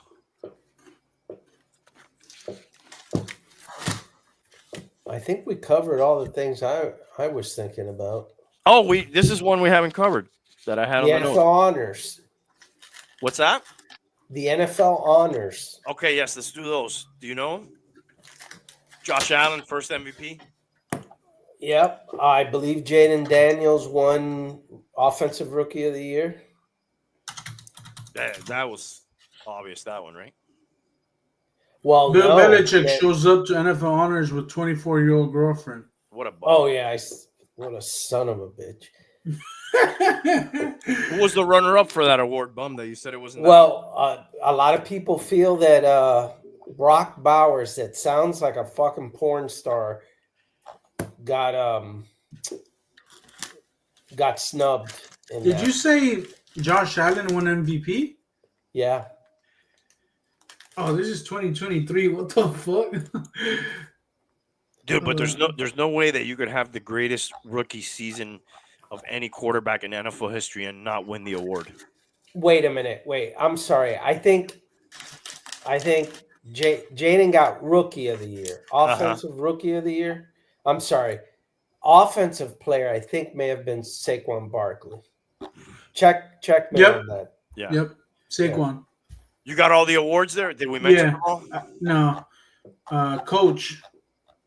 Coach Kevin O'Connell from the Vikings. Yeah, anybody who could get 13 or 14 wins with Sam Darnold's got to do something right. Yeah. MVP Josh Allen. Defensive rookie Jared Verse from the Rams. Comeback player Joe Burrow. Comeback? Well, I guess because he was out on injury. Is that how that works? Yeah. You either got to be back from an injury or back from really sucking ass. That's what I Yeah. thought it was. I thought Yeah. it was from being bad. No, it could be either or. Yeah. Okay. It's better when you do it from injury. Yes. Because you usually, if you suck ass, you might not get a chance to be comeback. Defensive player Pat Surtain. Yes. From the Chiefs, Junior. right? Is that Broncos. Denver. Broncos, sorry. Why do I always think he's on the Chiefs? Offensive rookie is Jaden Daniels. Assistant coach. Can anybody? I didn't get that know one? about that. I didn't know they gave that award. It's Ben How do you Johnson. win it? It's Ben Johnson. Yeah. But I didn't know that was an actual award. He got it, and he got assistant coach, but he is now a head coach. Yes. Who is this? I'm sorry. Ben Johnson, the Johnson offensive of the coordinator Lions. of the Lions, which is now head coach of the Bears. Okay. Yeah. They lost their whole staff, right? Basically. A good part of it, yeah. Who, Yeah, the that- Bears? The Lions. The Lions. They got to take a step back. You would think. No. You don't think they did good? No. But next year, you would think that they're going to take a step back Oh, yeah, for sure. because they're losing both coordinators, right? Yes. Aaron Glenn went back to where he played and was drafted, Right. Jets, rest in peace. the Jets. Oof. Jesus, I saw Dan Marino playing against Aaron Glenn. Was he also a Patriot at one time? Maybe. Who? I always remembered him as a Jet. Oh, for sure. That's where he made his Who are you guys talking about? Aaron Aaron Glenn, Glenn. former defensive coordinator of the Lions, now head coach of the Jets. Bum, where do you think Myles Garrett's going to end up? Nah, not a Patriot. Okay. I just made that Was up. he the whole time with the Jets? As coach? No, No, as a player. As a player. No. Jets, Texans, Cowboys, Jaguars, Saints. Holy shit, look at that. All 1 year I- tenures except Texans was 2 years. I guess I was thinking of Darrelle Revis, who did end up being a Patriot, I think. Yeah. And a Buck. I forgot about that. Not in the Brady era, though. Way before that, right? Was he? Before Brady, right? No. In Tampa. Oh, yes. Yeah. Yes. How many forced fumbles do you think he has? Aaron Who? Glenn, Yeah. in his career, Yeah. I would guess 9. What a random question stat to be asking. I'm Because not he gonna only even touch that. he only has 1, 2, 3, 4, 5, 6 stats. Tackles. He has tackles, forced fumbles, recoveries, interceptions. Yeah. Pass defended. No, return yards and touchdowns. Yeah, I'm sure he has passes defended somewhere. How much touchdowns do you think he has? Nah, maybe 1 or 2. 8. Wow. I guess he had some as a return man. Maybe he has 2,700 return yards. Oh, see, I didn't even remember that part of his game, to be honest with you. Yeah, So how many forced fumbles did he have? 5. He has 13 passes defended. That seems low. Yes. Oh, sorry. Never mind. That's a college. As a senior, he had 13 passes. Okay, that makes sense. Were you giving the college stats before? No, those are career stats. So he has 8 NFL touchdowns? Yeah, Oh, wow. That's surprising. Yeah. 41 interceptions. That makes sense. You don't get guys with high interception numbers anymore. That's kind of rare. What do you mean, seasonal or career? Either. X-Men had some pretty good years. He's one of the last ones that I'm thinking of that had a lot of. I like think he had 10 or 11. 11. Yeah. Yeah, something like that. This guy for the Cowboys had a season of near 10 or over 10. Where is he at Diggs? now? Yeah. X-Men. Diggs. He's nowhere. Oh wow. He's out fucking making With babies. herpes. Yeah, Jalen Ramsey also had a couple seasons probably with. Yeah, he did. But I think we were talking about this the other day. Those guys don't last long anymore. Like the shortest title to have in the NFL is best cornerback in the NFL. You seem to have that title for like 2 years, Max. and that's it. Yes. I think X had it for 5 seconds. So you had Ramsey had it for a moment, Actually, he was Diggs. pretty good for a while. but like the best. The best, yeah. It doesn't last long. Like Revis had it for a little while. Who is it now? Is it Sauce? Sauce Gardner? Or Patrick Surtain. Patrick Surtain. You know who had it for a very little bit of time? Deion Sanders? Buda Baker. But isn't he more of a safety? Yeah. I guess so, yeah. Those What- guys usually have the title of snot knocker. But that guy like had a very like he was at the top for like a second, dude. Well, he had a nose for the ball, they say. Mm. So, but you always had these guys that had it for a little while. Like there was the guy who was a For the Panther, Redskins. I guess Surtain has it now. Josh Norman. Josh Norman. Yeah, he had it for like a season or Yeah. something like that. Stephon Gilmore was another one that had it for a little while. He played well for the Vikings this year. Marshawn Lattimore. He had it for like 30 seconds. Yeah. Yep. McDuffie. That's one of the guys they got off us on one of those trades with the picks, I believe. Ward. There's another guy I'm thinking of. I can't remember. Anyways, Jalen Johnson. like that title does not last long. No. The Dolphins have two of them. Ramsey and Kendall Fuller. Oh. And remember the guy that we got from Dallas that we paid him more than X when we got him? Brandon Jones. Something Byron like that. Jones. Byron That Jones. guy had the title for like 8 second. milliseconds. That guy was fucking garbage. But dude, that move, I felt like was so Dolphin. Like, this is your best position. You have so many needs. Now you're gonna, and that ended up being like X-Man was also pissed off about that, and he didn't really play ever again as good as he had played, and that other guy never fucking played at all. It just ended up being a shit. I understand you're getting the best corner, whatever, on paper. I just thought it was And then we got Javon Holland the next year. Like, no, and then you drafted a corner that Noah. I've been fucking whatever. I think he did pretty decent this year, but they weren't able to coach him up. The freaking corner. Yeah, that guy. That guy played somewhere? He's on the Redskins. Wow. Yeah, that Noah guy that we drafted? and he played pretty well. Wow. Yeah, he resurrected. From Bishop Sycamore. No. Okay, the other thing I had shifting from the sports world here was the plane crashes that we hadn't talked about. The aviation.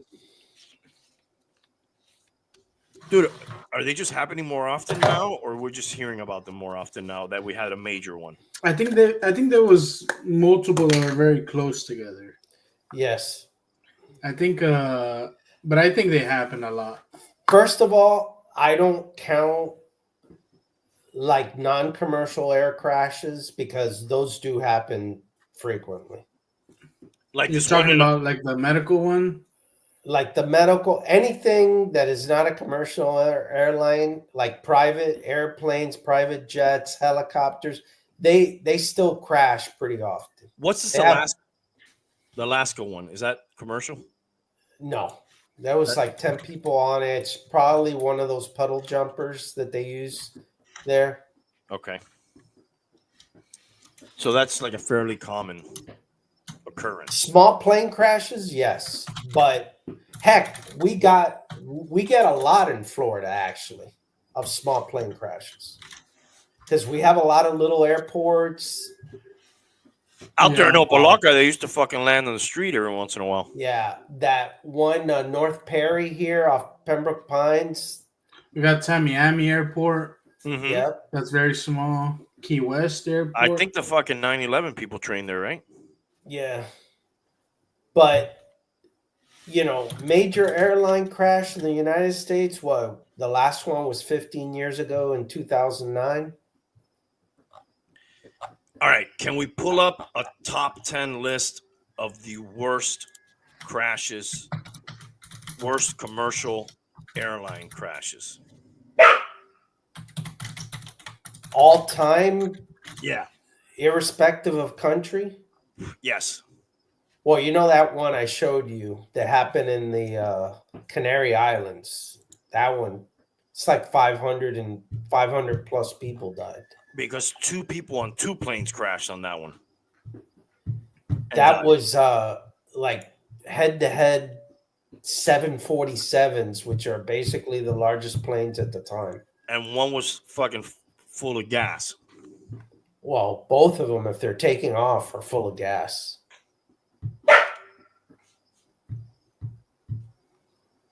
That was weird because They had to land in that airport because there was a problem in their other airport, and that airport was overloaded. Yeah. And then they were going to take off to the proper airport, and they miscommunicated, and the guy went to take off, and he rammed right into that other plane that was basically a sitting duck. Yeah, because it was a small airport, they had one runway. And that means that one plane gets the clearance to go down the runway and then turn back and then take off. And then somehow there was a miscommunications and both planes came at each other. all right, he's got a top 5 list. Let's check it out. We got a Air India flight 182. 1985, June 23rd, 1985, at 31,000 feet, a Boeing 747 was destroyed by a bomb that took place within Irish airspace, and it crashed into the Atlantic Ocean. It was the first bombing of a 747 jumbo jet, and it resulted in 329 lives. This incident stands as the largest mass murder in Canadian history and was the deadliest terrorist attack involving an airplane until the tragic events of September 11. Did they ever solve that one? Like, who did it? This Air India one? Yeah. You familiar with that one, Bum? I remember, I don't know what terrorist organization took credit for that, though. I don't remember that. I don't remember this one.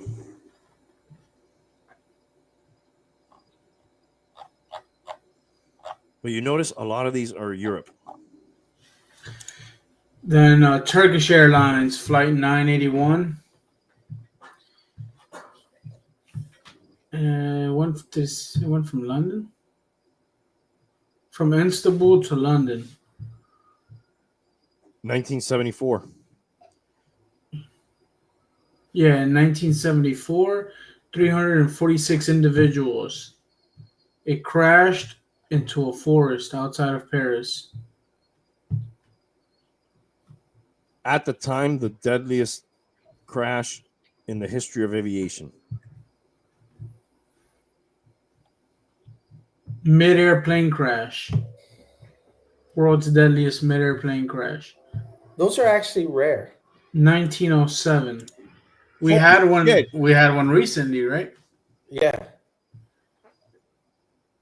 But not two planes. In 1996, two flights were bound for Dhahran and Indira. The Kazakhstan flight had clearance to descend to 15,000 feet, but instead descended to 14,000 feet. The Saudi flight was flying in the opposite direction. Damn, it was a head-on. Holy shit, dude. That's instant obliteration. 312 people on board.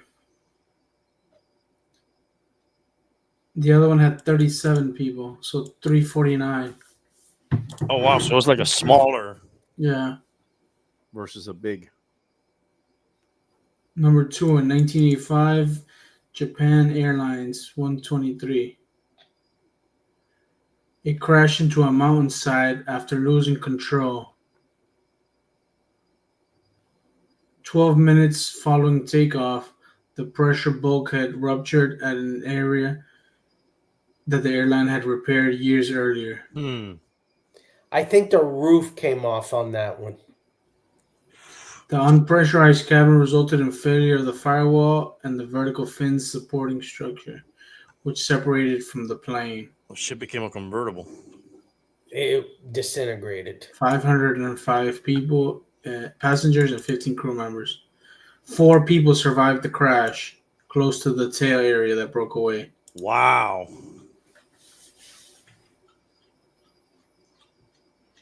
The Tenerife airport disaster. This is the one we were talking about.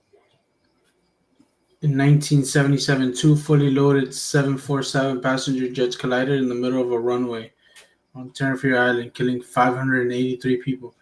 Neither plane was supposed to be at the airport, but terrorist activity at the original airport diverted both aircraft to Los Rodeos Airport in the Canary Islands. Isn't that the kicker? Hey, we're gonna take you here because they could, you could die in the other airport because there's terrorists, and you end up fucking dying, dude. There was one lady on this plane that was gonna land in the other airport, which was I think Las Palmas or I don't remember the other airport in the area, but she lived where this airport was, and she said, "Fuck it, I'm not getting back on the plane and then driving back over here. I'm gonna get off and go to my house." And I think she's one of the only people who was an original passenger on one of these two planes that did not die because she just didn't get on the plane.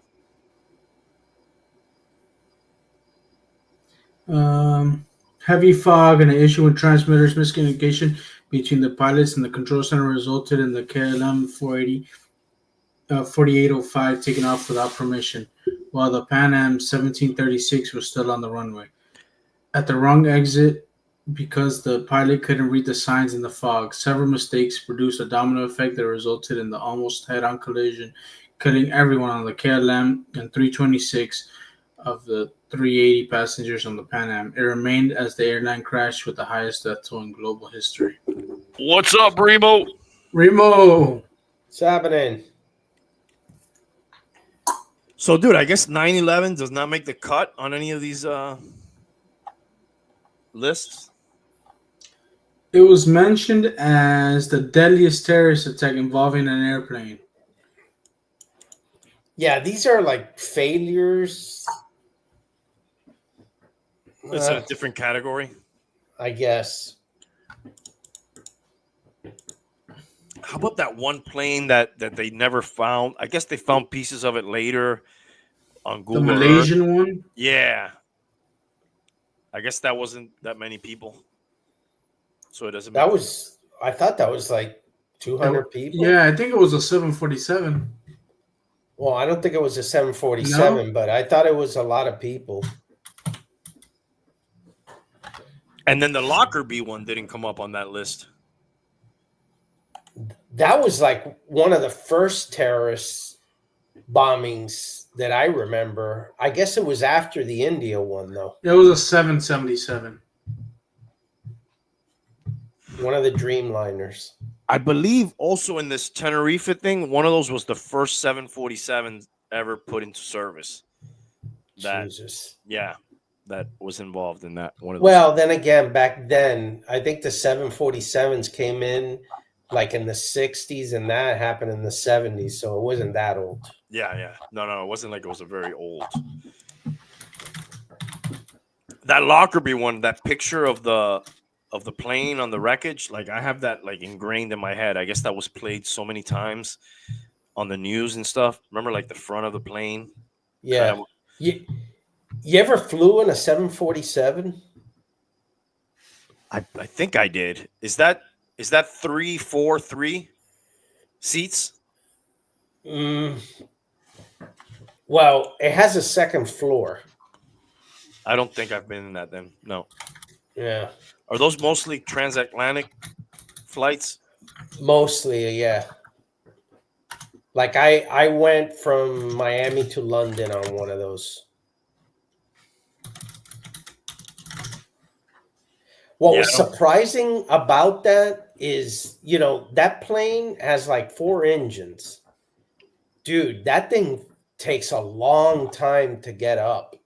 Because it's heavy as shit. Yeah. You fly low on that shit for a while. I was kind of surprised about that. How about the one that you told me about? Tell that story. The one with Which one? the ghost one. That was interesting. Oh, that was a flight that crashed in the Everglades like in December, shortly after Christmas. Last year? No, it was in the 70s. Is this the one where they hit the rudder and they slowly descended without noticing? So the cabin crew became preoccupied with a bulb in one of the instrument panels that wasn't lighting up, and they all started to kind of fuss over it, and the plane was in autopilot. But what happens is that if you hit the yoke, the steering wheel, basically, it disengages the autopilot. And I guess while they were fussing, the pilot hit the yoke, disengaged the autopilot, and they were so intently involved with the light bulb, they didn't realize they did that. And by the time they realized the thing was descending, it was too late, and they basically crashed into the Everglades. Jesus. But so then the story thickens. Yeah, so then I don't know, months or years after, there were other occurrences on other flights where people started to see. Was this Pan Am, by the way? I think it was Eastern Airlines. Eastern. Yeah, Eastern Airlines, which was a local Florida airline.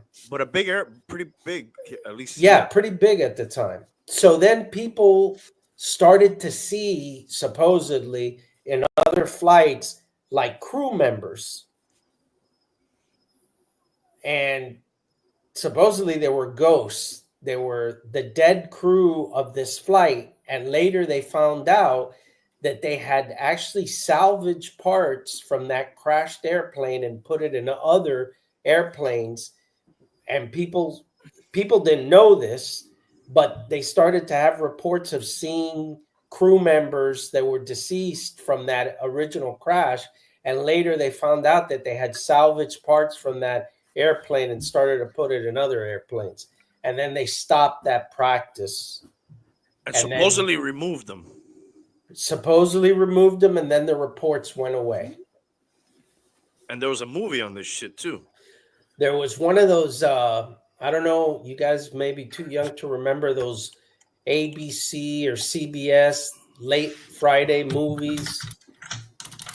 Yes. They used to be on, regular network TV, and it was, I think, called the Ghost of Flight 401 or something like that. Mm-hmm. They had a book of it. I remember reading it, and I think it was, I think I may have been in 6th grade, and I checked that out at the library because I had seen the movie and then saw the book.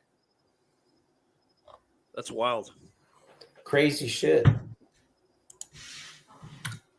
If you believe in such things. Yeah, we had the other one in the Everglades with the former NFL player, Rodney Culver, I believe. Yes. and Yes. you could see the monument on that if you ever go down Tamiami Trail. It's on your right hand side after you pass Chrome and the casino. Once you get a little bit further down by the airboat area where they have the first few airboats, you could see the monument that they have to that flight out there, which is basically like some cement column. I guess there's like one column for each victim, but Person. yeah, you could see it. That was fucked up because that plane, like, there was nothing left of that thing. There was just like a big pot, like an oil stain in the water, and there was nothing. And I remember for weeks they would show like divers in full covered suits, nothing exposed, diving into this water to try to find like bone fragments to try to identify any victims. I mean, it completely disintegrated. There was always the rumor that the Gators got a hold of all those people and ate them. Yeah, but nothing was left of that plane. Nothing. Usually what the NTSB does after a crash, they actually do this, is they basically get all the pieces and they reassemble the plane in a hangar. They get shit. all the pieces and they build that shit out like a fucking Lego. What's the point of that? To try to figure out what happened? Oh, absolutely. They could figure out, okay, like what's missing, what's bent, what doesn't belong here, the whole shit. I remember seeing that. I don't know if you remember the one that took off from New York to Paris, and it was a lot of conspiracy theories. It was a 747, and remember people were saying that it was shot by one of our missiles. That was a big conspiracy of that crash. That there were eyewitnesses saying there was a streak of light going to the plane and then an explosion. I'm sorry, bro. I got caught up with Raphael's comment here. Can you say that one more time? And then I want to get to his comment. No, go ahead with the comment. No, but I missed the story because I was reading it. What happened with that plane? So there was a 747 that that came out of JFK to Paris, I believe. It was 1990s or something, and it blew up in the air. Everybody died, and there was a lot. Cause? Well, there's the cause that they say that it was, and then there was a conspiracy theory that it was actually shot down by us, by accident. And there were pictures and eyewitnesses that saw like a streak of light heading towards the plane and then the plane blowing up. Of course, they explained that was really debris coming back from the plane as it disintegrated. Supposedly, the cause of that one is that there were these sensors in the fuel tanks that would tell you, I think, how much gases or pressure was in the fuel tanks, and there was a short in there that ignited the fuel tanks and blew up the entire plane. Holy shit! What year was this? 96. I'm gonna say 90s, right? 96, yeah. Yeah. What happens if a lightning bolt strikes an airplane? That happens, but they're shielded against that. Okay. There was, of course, the one that Reagan shot one down. Reagan shot an Iranian one down. And Russia shot down a Korean one. A Korean one with a MiG. Yes. The one from Reagan was surface to air, right? Yes, from the USS Carl Vinson. It was a missile destroyer. Jesus, dude. All right, dude. I think we got to invite Raphael Courtwright on the show next time. Look at his comment here. He talked to ghosts when he was a kid, and he witnessed UFOs in California twice. Oh yeah, we gotta get Raphael on here, man. This guy is built for this show. Yeah, for sure. Who's Shaq O'Neal? Shaquille O'Neal? Oh, okay. I'm sorry. I thought some kind of UFO guy. Tank, whatever you were reading, did it mention the conspiracy theory about the missile? Controversy speculated that the airplane was destroyed by a missile. Yeah. That's from Joint Chief of Staff Thomas Moore and former White House Press Secretary Pierre Salinger speculated that the airplane was destroyed by a missile, with a nearby U.S. Navy ship being the likely culprit. Yeah, I remember watching the Challenger live. They rolled in that TV on that little cart, and they put it on, and everybody was watching that, and we saw that shit fucking Yeah. live, dude, in class, 5th Every grade. time one goes up, sorry, I don't even know if I should finish that sentence. Say it. Every Say time one goes up here, I like wish it blows up. But it doesn't have people in it. Is that wrong? Spaceship? Yeah, I see. We get the launches all the time here. Are you Why jealous? Do you want it to blow up? Are you jealous that we saw the Challenger explode and you Yeah. have it? But mine doesn't have people in it. So Well, there was the Columbia too that disintegrated on entry, right? Yes. That happened in your lifetime. And they knew about it too. That was not enough carnage for you. we had a big launch the other day by Blue Origin. Oh, I you remember guys get a when- great view of them, right, over there. Yeah. Yeah. I remember with the Challenger. Hella wrong, amigo. He said. He ain't coming on the show now. Rafael, can we get you on the show next time? We'll chop it up. Let us know. We'll I bring had you on. skipped school with my girlfriend, and we actually were,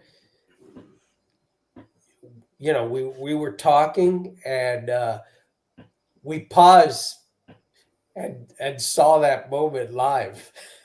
Wow, you guys are very intrigued in the Challenger. That's weird. You It was skipped weird. school. What? You were in high school when that happened? Yeah, actually, I was a senior. What year did that happen? 1986. 19 what? Weren't you with my sister at the time? No. No. Don't even try You that. heard his voice, dude? It cracked.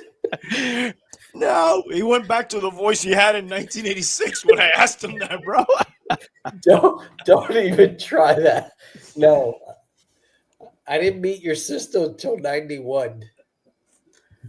Or Oh my 90. god, I wasn't even born. How about that? She No, was the already Challenger terrorizing. was like 86, Tank. I'm pretty sure you knew my sister in the 80s, bro. Yes, but not with her. Right. Yeah. Rafael, you're going to have to send me a message or something so I can get a hold of you on Instagram or something like that. And we'll do the background check right now. No, but this is a good guy. He's a Marine. He's a Dolphins fan. He thinks Tua has a jack. He's talked to Ghost. You're going to vibe with him because he's into ghosts. Tank, I don't know. He might not like you because you want to see fucking spaceships explode. He blazed one for Bob Marley. Blazed one for Yeah, Bob. he's covering all the bases, Yeah, checking bro. all the boxes. I feel like He likes strippers You'll and beer. he'll fit right in, dude. Actually, right after strippers and beer and his nose flinched, he was in. We needed to get him in the. Send me a message on Instagram, bro. Do you have Instagram? Young Bucks, Old Goats. Send me a message there. Hey, what about the Uruguayan flight? Is that the one with the Argentinian rugby guys? No, the Uruguayan rugby guys. Oh, they're Uruguayan. I'm sorry. I thought they Yeah. were Argentinian. My bad. You're right. Oh, Yes. They have a cannibal Netflix thing? movie called Society of the Snow. Yeah. I heard about that one, but I had seen a live, right? The Yes. old movie about this. Was it necessary to make, I guess, to modernize? What do you do? I haven't seen it.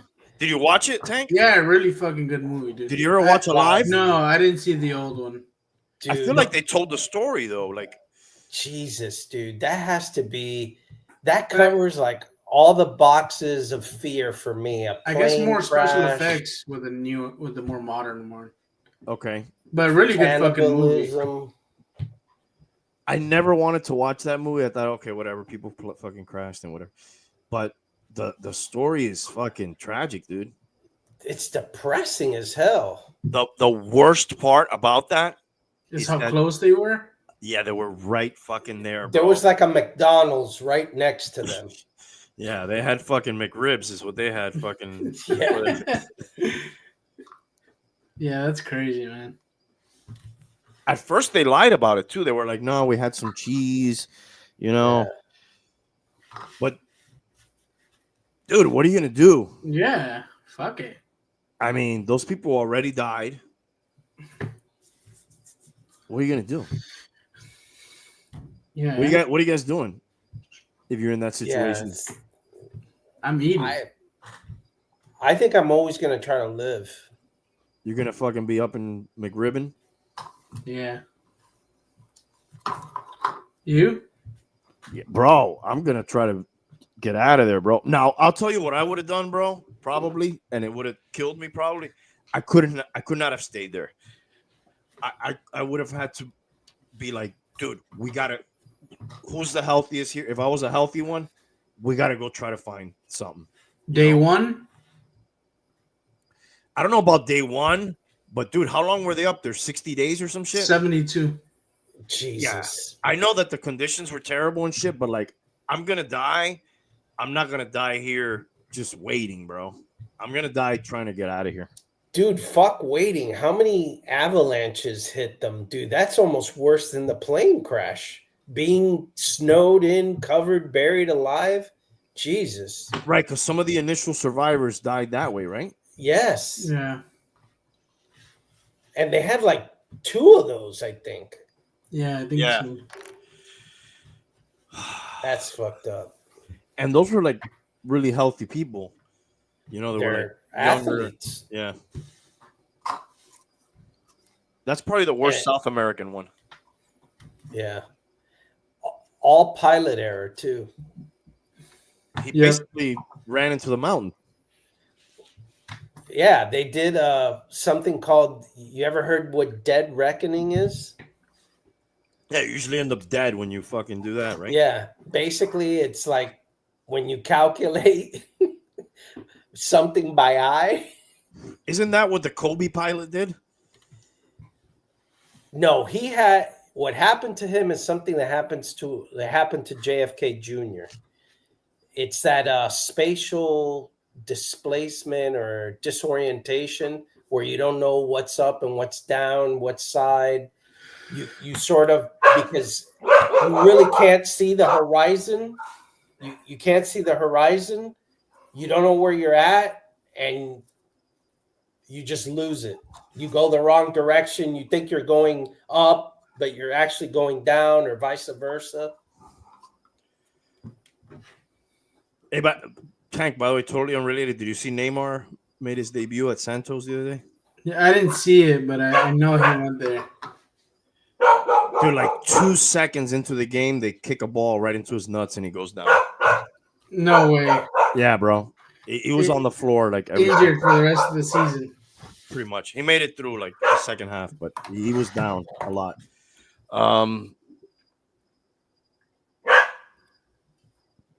Yeah, I don't know if there's any other major ones, major aerial catastrophes. It is still rare though, right?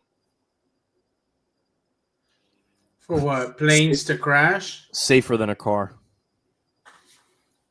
Yeah, I think I looked up the thing. I think it was like 0.00001 or something like that. What about Escobar's plane? What's the story with Oops. Escobar's plane? Pablo Escobar? He didn't die in a plane crash. No. But he has a plane that crashed.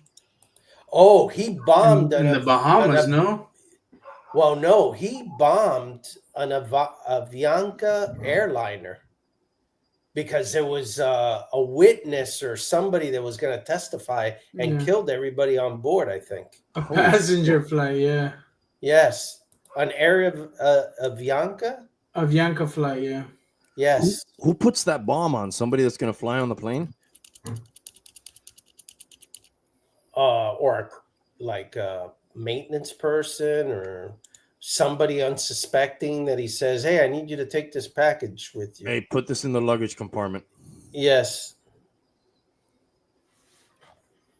Hijackings was big in like the 60s and 70s and shit. I got to tell you, man, when I was growing up, I could swear there was either a hijacking or a plane crashing at least every month. That's what it felt like. A lot of them to Cuba. I was talking about his smuggler plane. Do you guys know what I'm talking about or no? Which one? He had a smuggler plane. It was a pretty famous site. Let me look it up. For like divers and shit. For his Coke? Yeah. Those the smuggler cars in the 80s that had all the compartments. Yeah, it was flight of Avianca Flight 203, 107 people, as well as 3 people on the ground were killed. You know my Suburban. I bought that from a guy who was famous for that shit. I should check the fucking panels in that car. I found out later that he was like a major marimbero, and he was famous for building crazy cars. And then like he had look this up real quick if you can, Tank. I think the name of the car was One Way, and he like welded the front end of 2 cars together, and he made like this one car that you didn't know which was the front or the back because they were both the same. And he would build like a lot of customs cars, but then later he was known for building cars with secret compartments. Can't remember this guy's name right now. Rolly Fernandez. Ese. It used to be on the front of my car with that name. Yeah, I don't know if you remember. That's what I remember, yeah. Yeah.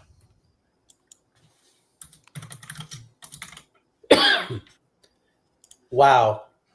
And that Pablo Escobar, 2 guys got on the plane that worked for him with the bomb, but one got off and the other was duped into staying with the bomb and activating it because he was told it was a recorder. So that guy died. God. It's in the Bahamas. I don't know. I've never been there, but you guys ever seen this before or no? No, it's surprising that that's still there. Yeah, it's like an artificial reef now. What? This plane. Oh, sorry. I wasn't. This is the Avianca thing? No, this is his smuggling plane that it got wrecked. And how did that shit crash? Probably ditched it, right? Yeah, I think that's what happened.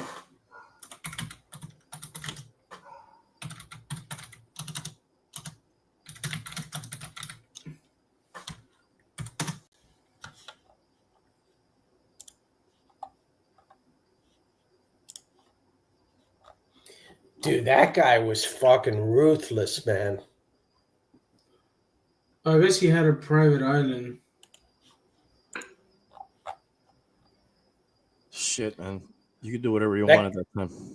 That guy attacked the equivalent of the Supreme Court and basically went to kill all, like, while they were working, all the judges in the Justice Department in the highest court and burn all the case records and everything. Guy was like, fuck it.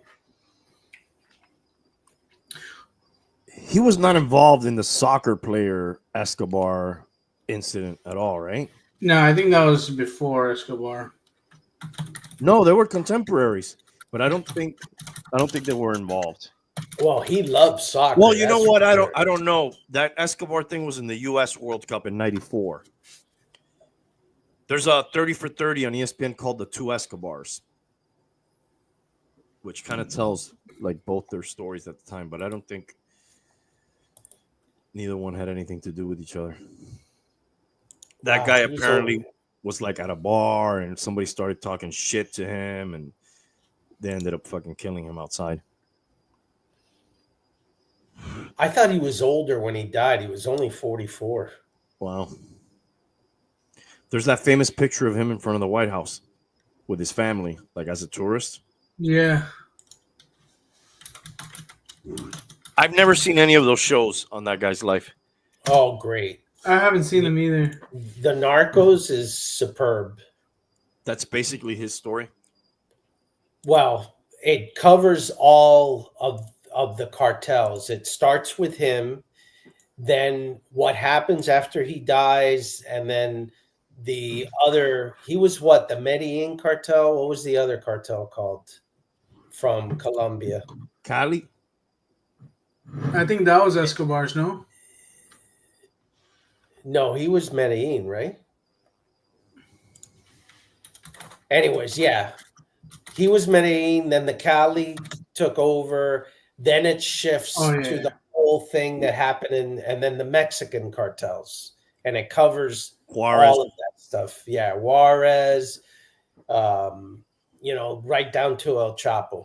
Isn't there? Hey, speaking of that, did you guys hear the Colombian president say that cocaine is not as bad as whiskey? Fuck it. It is natural. The He, leaf sa- is. he says that the only problem is that it's not a U.S. product, so that's why it's illegal. For some people, it is a U.S. product, not made in the U.S., but used in the U.S. Yeah, I might have to give that one a try then.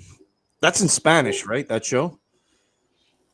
I saw them on Netflix, and they spoke Spanish, but there was English there. And that's where what is this guy from the show that you guys like? The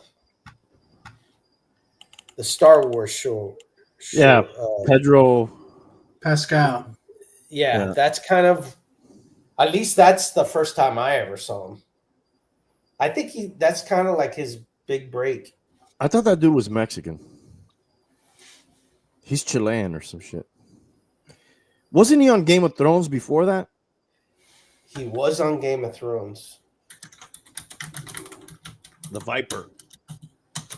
He was like a bisexual dude or something. I don't know. I know he has a transsexual sister or brother. I don't know what you call that.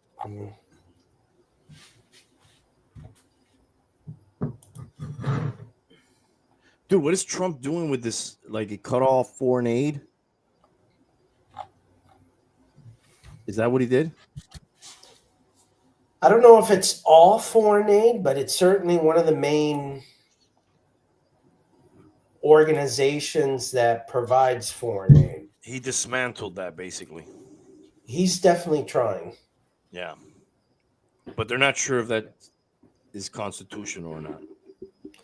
Most of the things that he's doing are going to run into whether they're constitutional.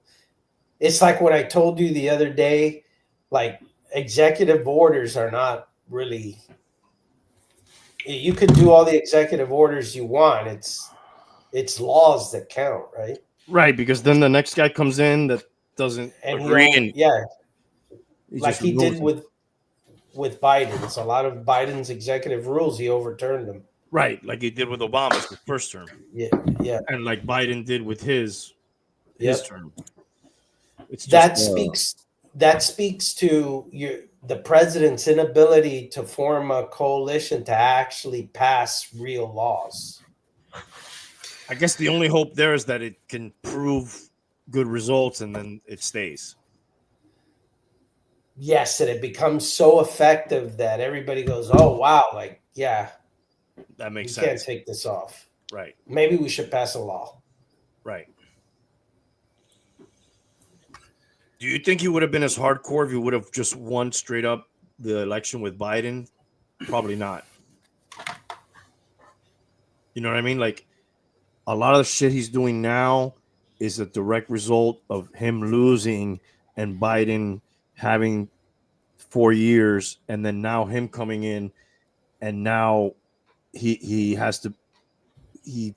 feels he has to be more aggressive and more radical in the stuff he's doing, because whereas if you wouldn't have if lost the election, he would already had his own shit going, and he wouldn't have gone so far and I see large. what you mean. You know what I mean? I I will. don't know. I'm not explaining that right, maybe, but I think I understand you, but I'll tell you one thing. One thing for sure is that he realized that, and this is true of all presidents, your first term and your first 100 or so days are your best chance of getting things done.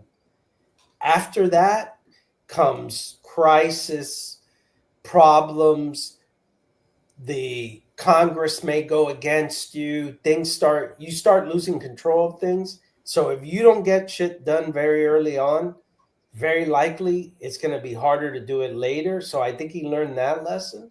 And I think he learned his lesson of making sure that he gets people that are 100% loyal to him no matter what, almost like a cult of personality. mm-hmm.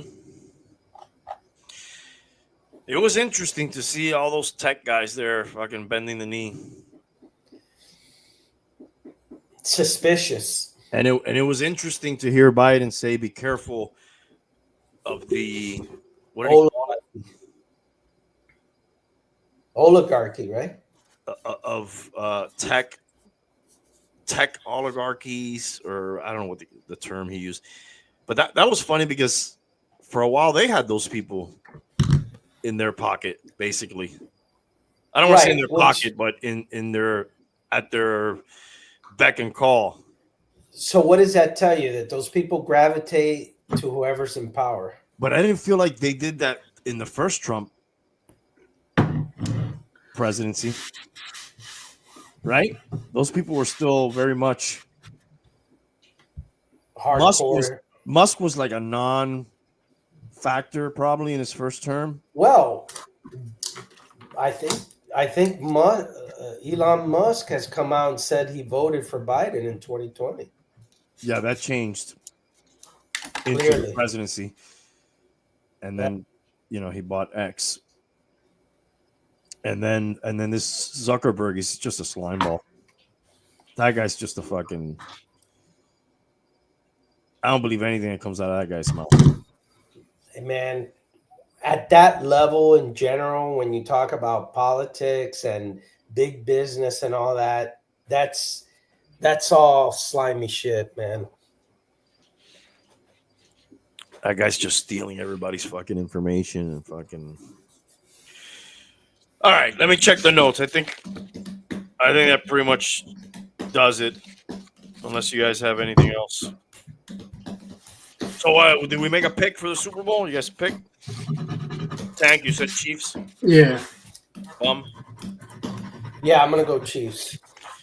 For the first team to 3-peat in the NFL. My heart is with the Chiefs, but I got a feeling the Eagles are gonna win. Because it's too hard to 3-peat. It's too hard to 3-peat. I don't trust fucking Vegas. Tank, is there any way to search where I guess we know where the money's been even, I guess, because that line hasn't moved. So that would tell you that the money's even. Otherwise, that line would have gone the other way. The Chiefs would have been favored by more. I would have thought more people would have been on the Chiefs. But it seems like it actually it's close enough. It's close enough that one referee call could change the whole game. Yep. And if it happens, it'll probably be for the Chiefs. Kendrick Lamar will be doing your halftime show. Yes. He won everything.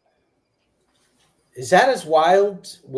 For so many years, we were talking about the NFL trying to pick like safe performers. Yeah, I guess that's until Jay-Z took over that whole thing, right? But then again, you're still getting like guys who've been in that game for a long time, Last year we had Usher, right? Yeah, but before Rihanna. Yeah, then you had the one with 50 Cent and Snoop and Dr. Dre and yeah. Because for a long time there, they kept bringing, like the Rolling Stones and U2. U2 and Did you get Madonna? Was there a Madonna one? yes, With Timberlake. No, that was Janet Jackson. Yeah. and Timberlake. Yeah. Yeah. You had Britney Spears on with a bunch of other people. With Timberlake. You had the ass off. Oh, that was a good one. Shakira and J-Lo. Yeah. That I remember that at your house. Prince was a good one. Well, that's still considered the best. Did you hear that they were about to release like a multi-episode show on that guy, and his estate paid Netflix like a bunch of money to not release it because it would have portrayed him in a negative light? You know, I heard something about it, but I didn't read the full article. So I just saw the headline. So obviously it was because they were going to be portraying him in a bad way.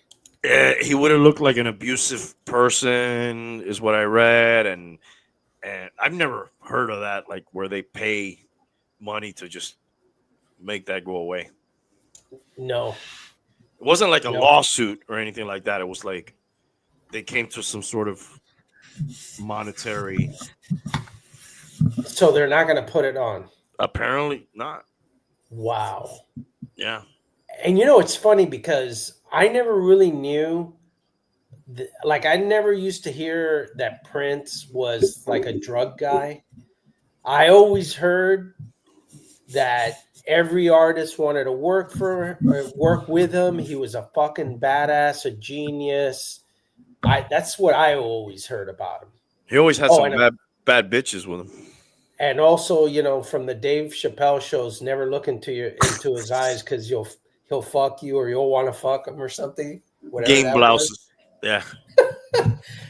But like, I never heard like super negative things about him. No. So I guess that's why they wanted to pay, I guess. Yeah, he was one of the first ones to like say fuck these record companies and shit. I'm gonna keep my music and put it out on my shit, and I'm gonna own the shit. I do remember that. It was one of the first people I heard about that, like how little money they would actually end up making after, you know, the record company took all their cut. All right, dudes. I think that's it. All right, fellas. Make sure we get Raphael on here. Yeah, Raphael, hit me up, bro. We'll have you on the show. We'll talk about Ghost. We got to get him with Ben. Yeah, we'll talk about the Marines. We'll talk about fucking Tua, his chastity belt, your nose will fucking twinkle, I think you said at one time. Strippers and beer. Yeah. Yeah. It'll be fun. He's still here. Yeah. All right, brother. Okay, guys. Cool. Thanks for the hang, man. We'll see you next time, fellas. Peace.